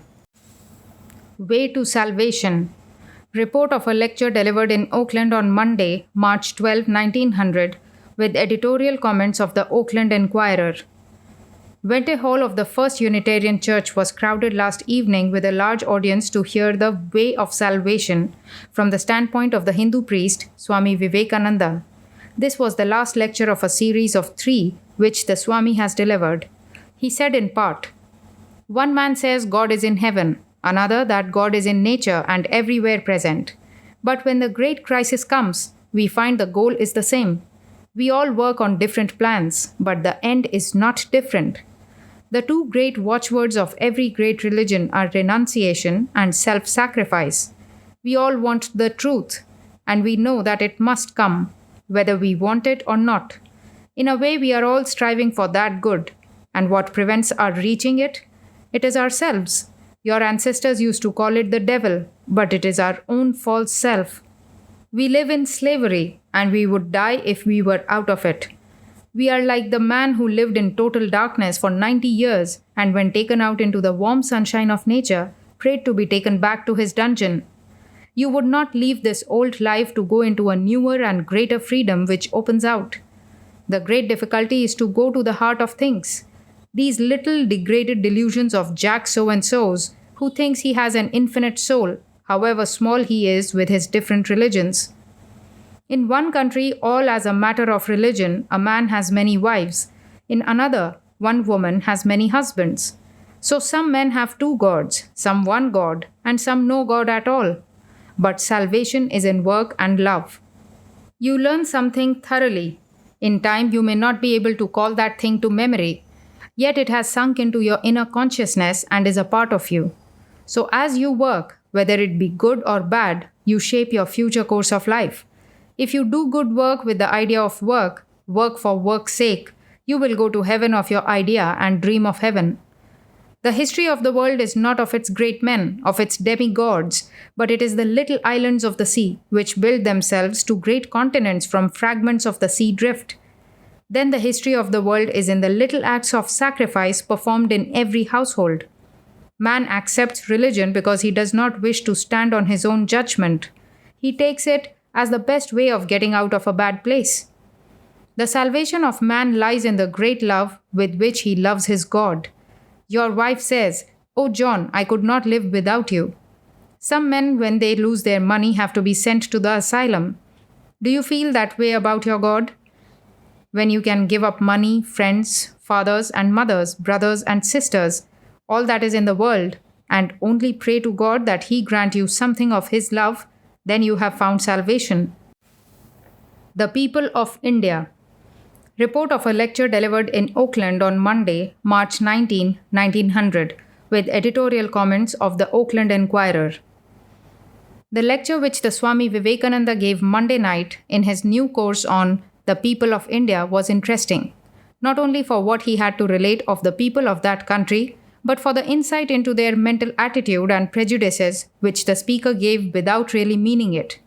It is apparent that the Swami, educated and intellectual man that he is no admirer of Western civilization. He has evidently been a good deal embittered by the talk about child widows, the oppression of women, and other barbarisms alleged against the people of India, and is somewhat inclined to resort to the tu quoque in reply. In commencing his talk, he gave his hearers an idea of the racial characteristics of the people. He said that the bond of unity in India, as in other countries of Asia, is not language or race, but religion. In Europe, the race makes the nation, but in Asia, people of diverse origin and different tongues become one nation if they have the same religion. The people of northern India are divided into 4 great classes, while in southern India, the languages are so entirely different from those of northern India that there is no kinship whatever. The people of northern India belong to the great Aryan race, to which all of the people of Europe, except the Basques in the Pyrenees and the Finns, are supposed to belong. The southern India people belong to the same race as the ancient Egyptians and the Semites. To illustrate the difficulties of learning one another's languages in India, the Swami said that when he had occasion to go into southern India, he always talked with the native people in English unless they belonged to the select few who could speak Sanskrit. A good deal of the lecture was taken up in a discussion of the caste system, which the Swami characterized by saying that it had its bad side, but that its benefits outweighed its disadvantages. In brief, this caste system had grown by the practice of the son always following the business of the father. In course of time, the community came thus to be divided into a series of classes, each held rigidly within its own boundaries. But while this divided the people, it also united them, because all the members of a caste were bound to help their fellows in case of need. And as no man could rise out of his caste, the Hindus have no such struggles for social or personal supremacy as embitter the people of other countries. The worst feature of the caste is that it suppresses competition, and the checking of competition has really been the cause of the political downfall of India and its conquest by foreign races. Respecting the much discussed subject of marriage, the Hindus are socialistic and see nothing good in matches being made by a couple of young people who might be attached to one another, without regard to the welfare of the community, which is more important than that of any two persons. Because I love Jenny and Jenny loves me, said the Swami, is no reason why we should be married. He denied that the condition of the child widows is as bad as has been represented, saying that in India, the position of widows in general is one of a great deal of influence, because a large part of the property in the country is held by widows.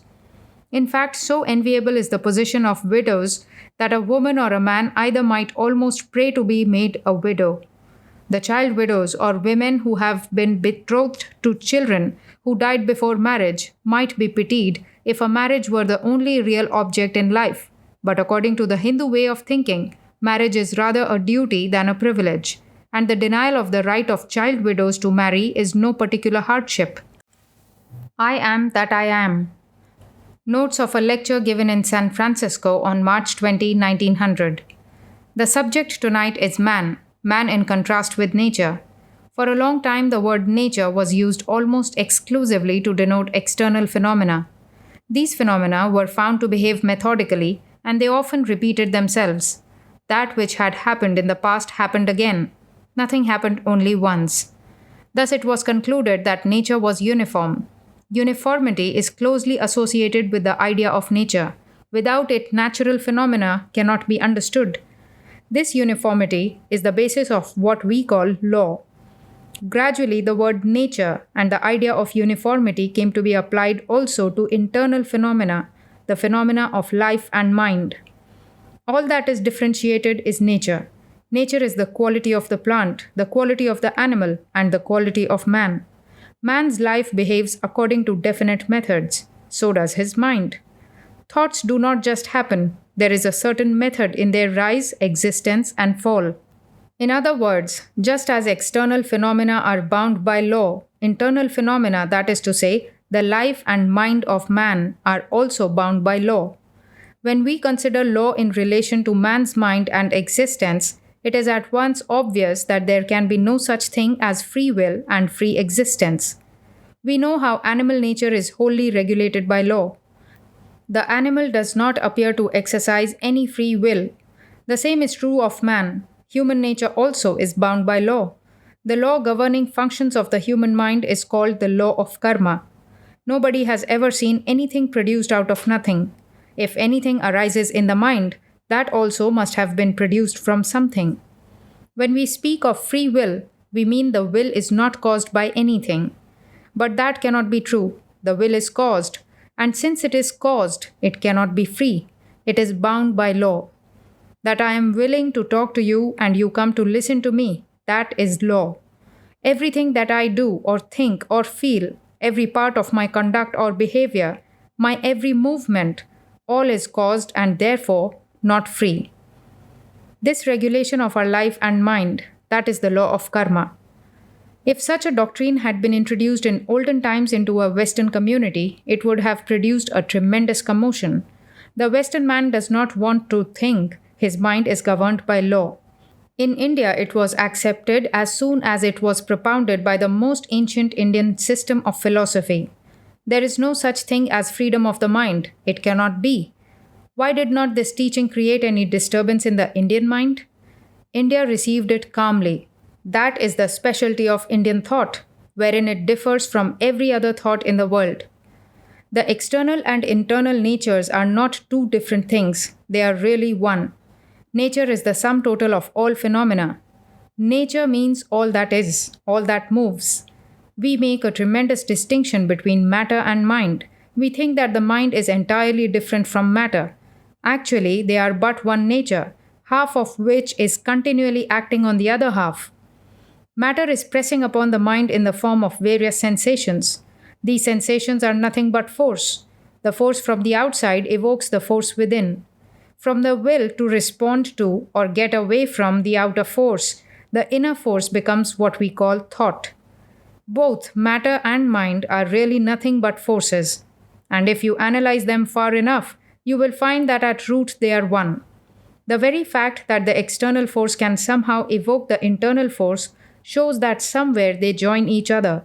They must be continuous and therefore basically the same force. When you get to the root of things, they become simple and general. Since the same force appears in one form as matter and in another form as mind, there is no reason to think matter and mind are different. Mind is changed into matter, matter is changed into mind.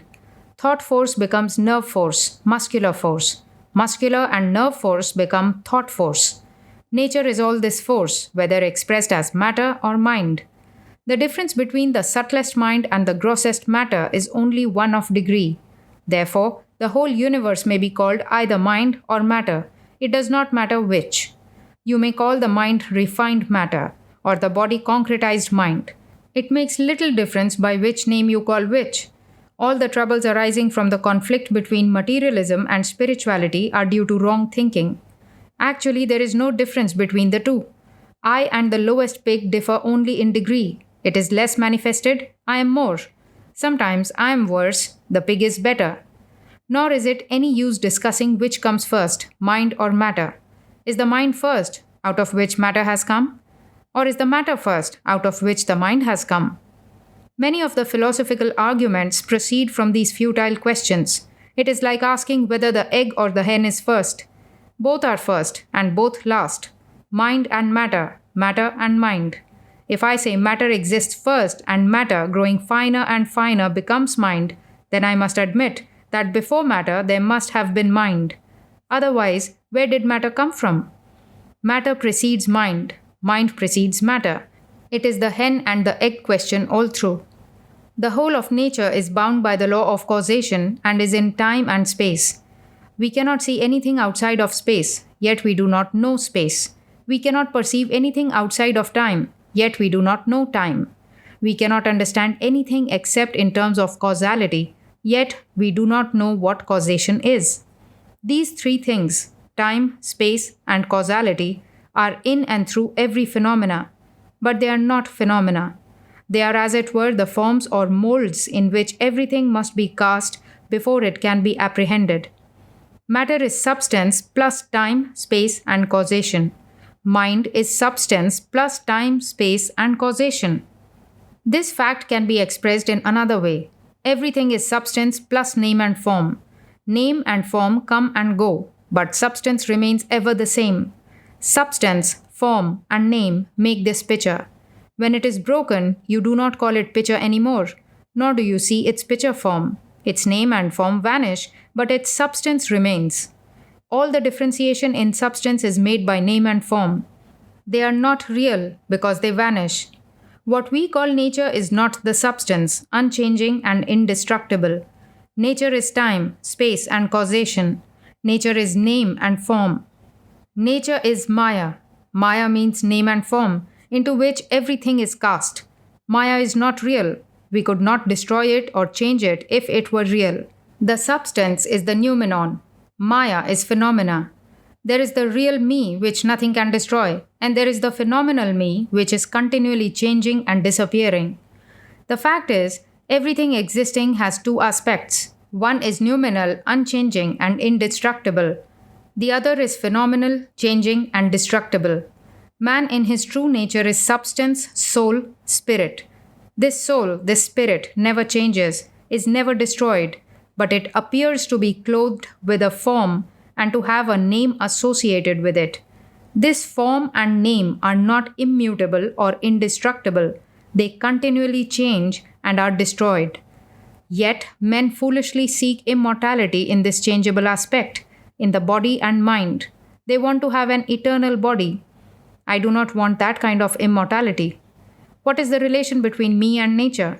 In so far as nature stands for name and form or for time, space, and causality, I am not part of nature because I am free, I am immortal, I am unchanging and infinite.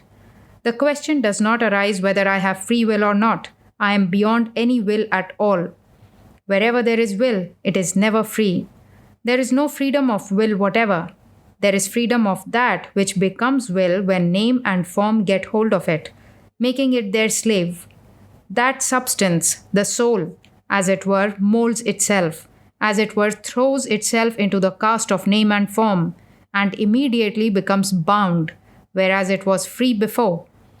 And yet its original nature is still there. That is why it says, I am free. In spite of all this bondage, I am free. And it never forgets this.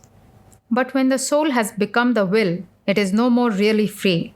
Nature pulls the strings, and it has to dance as nature wants it to. Thus have you and I danced throughout the years. All the things that we see, do, feel, know, all our thoughts and actions are nothing but dancing to the dictates of nature. There has been and there is no freedom in any of this. From the lowest to the highest, all thoughts and actions are bound by law, and none of these pertain to our real self. My true self is beyond all law. Be in tune with slavery, with nature, and you live under law. You are happy under law. But the more you obey nature and its dictates, the more bound you become. The more in harmony with ignorance you are. The more you are at the beck and call of everything in the universe. Is this harmony with nature, this obedience to law, in accord with the true nature and destiny of man? What mineral ever quarreled with and disputed any law? What tree or plant ever defied any law? This table is in harmony with nature, with law, but a table it remains always. It does not become any better. Man begins to struggle and fight against nature. He makes many mistakes. He suffers. But eventually he conquers nature and realizes his freedom. When he is free, nature becomes his slave. The awakening of the soul to its bondage and its effort to stand up and assert itself, this is called life. Success in this struggle is called evolution. The eventual triumph, when all the slavery is blown away, is called salvation, nirvana, freedom. Everything in the universe is struggling for liberty.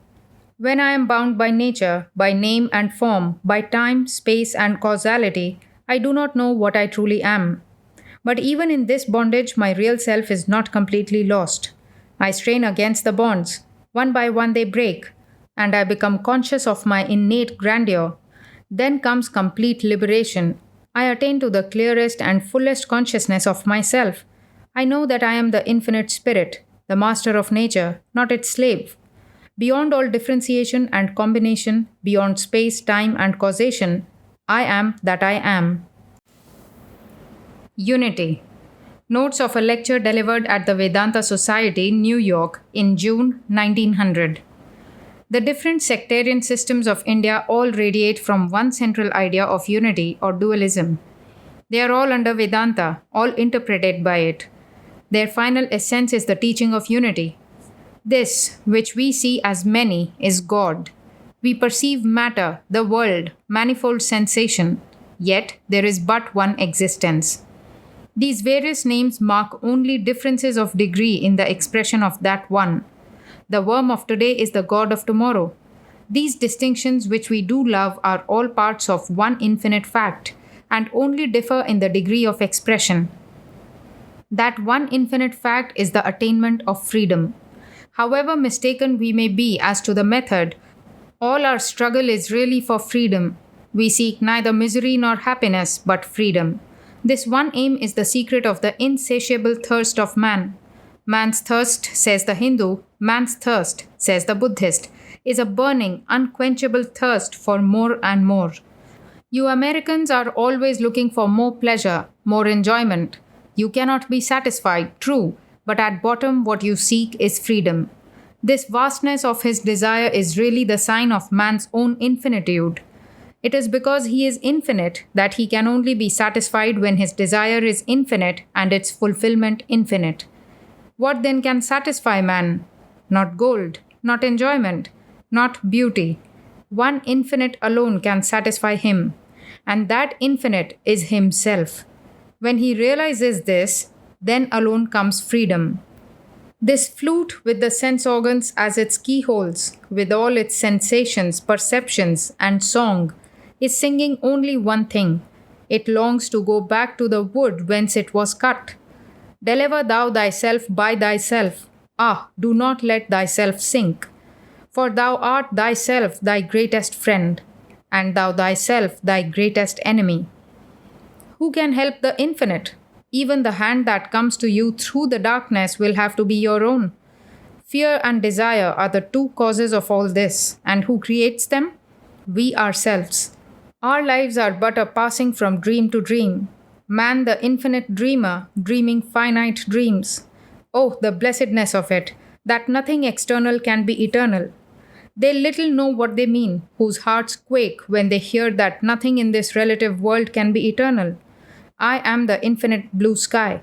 Over me pass these clouds of various colors, remain a moment and vanish. I am the same eternal blue. I am the witness, the same eternal witness of all. I see, therefore nature exists. I do not see, therefore she does not. Not one of us could see or speak if this infinite unity were broken for a moment. The worship of the Divine Mother. Fragmentary notes taken on a Sunday afternoon in New York in June 1900.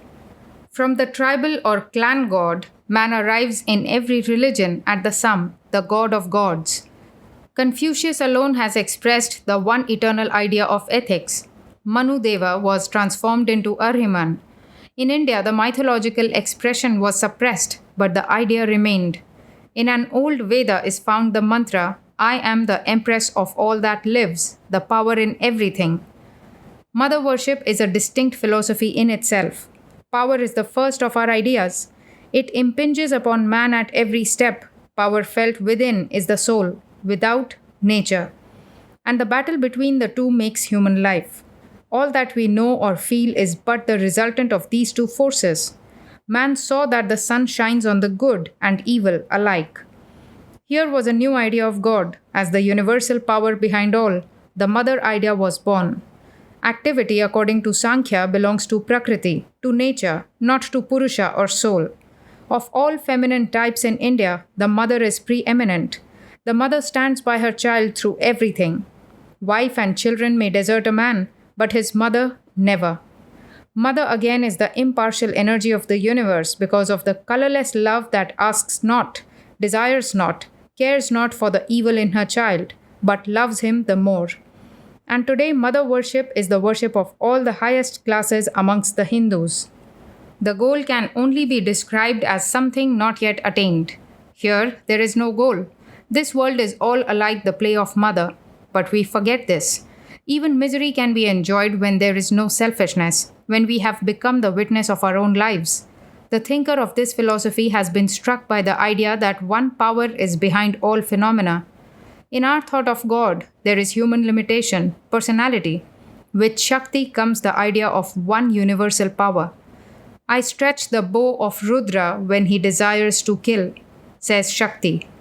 The Upanishads did not develop this thought, for Vedanta does not care for the God idea. But in the Gita comes the significant saying to Arjuna, I am the real and I am the unreal. I bring good and I bring evil. Again the idea slept. Later came the new philosophy. This universe is a composite fact of good and evil, and one power must be manifesting through both. A lame one-legged universe makes only a lame one-legged God. And this, in the end, lands us in want of sympathy and makes us brutal. The ethics built upon such a concept is an ethics of brutality. The saint hates the sinner, and the sinner struggles against the saint. Yet even this leads onward. For finally the wicked self-sufficient mind will die, crushed under repeated blows, and then we shall awake and know the mother. Eternal, unquestioning self-surrender to mother alone can give us peace. Love her for herself, without fear or favor. Love her because you are her child. See her in all, good and bad alike. Then alone will come sameness and bliss eternal that is mother herself when we realize her thus. Until then, misery will pursue us. Only resting in mother are we safe. The essence of religion. Report of a lecture delivered in America. In France, the rights of man was long a watchword of the race. In America, the rights of women still beseech the public ear. In India, we have concerned ourselves always with the rights of gods. The Vedanta includes all sects. We have a peculiar idea in India. Suppose I had a child, I should not teach him any religion. but the practice of concentrating his mind. And just one line of prayer, not prayer in your sense, but this: I meditate on Him who is the creator of the universe. May He enlighten my mind. Then, when old enough, he goes about hearing the different philosophies and teachings till he finds that which seems the truth to him. He then becomes the Shishya or disciple of the Guru, teacher, who is teaching this truth. He may choose to worship Christ or Buddha or Muhammad. We recognize the rights of each of these and the rights of all souls to their own Ishta or chosen way. It is therefore quite possible for my son to be a Buddhist, my wife to be a Christian, and myself a Mohammedan at one and the same time with absolute freedom from friction. We are all glad to remember that all roads lead to God, and that the reformation of the world does not depend upon all seeing God through our eyes. Our fundamental idea is that your doctrine cannot be mine, nor mine yours. I am my own sect. It is true that we have created a system of religion in India which we believe to be the only rational religious system extant. But our belief in its rationality rests upon its all-inclusion of the searchers after God, its absolute charity towards all forms of worship, and its eternal receptivity of those ideas trending towards the evolution of God in the universe. We admit the imperfection of our system because the reality must be beyond all system, and in this admission lies the portent and promise of an eternal growth. Sects, ceremonies, and books, so far as they are the means of a man's realizing his own nature, are all right. When he has realized that, he gives up everything. I reject the Vedas is the last word of the Vedanta philosophy. Ritual, hymns, and scriptures, through which he has traveled to freedom, vanish for him. Soham, I am he, bursts from his lips, and to say thou to God is blasphemy, for he is one with the Father. Personally, I take as much of the Vedas as agree with reason. Parts of the Vedas are apparently contradictory. They are not considered as inspired in the Western sense of the word, but as the sum total of the knowledge of God, omniscience, which we possess. But to say that only those books which we call the Vedas contain this knowledge is mere sophistry. We know it is shared in varying degrees by the scriptures of all sects.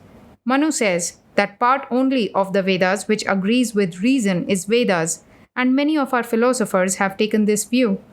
Of all the scriptures of the world, it is the Vedas alone which declare that the study of the Vedas is secondary.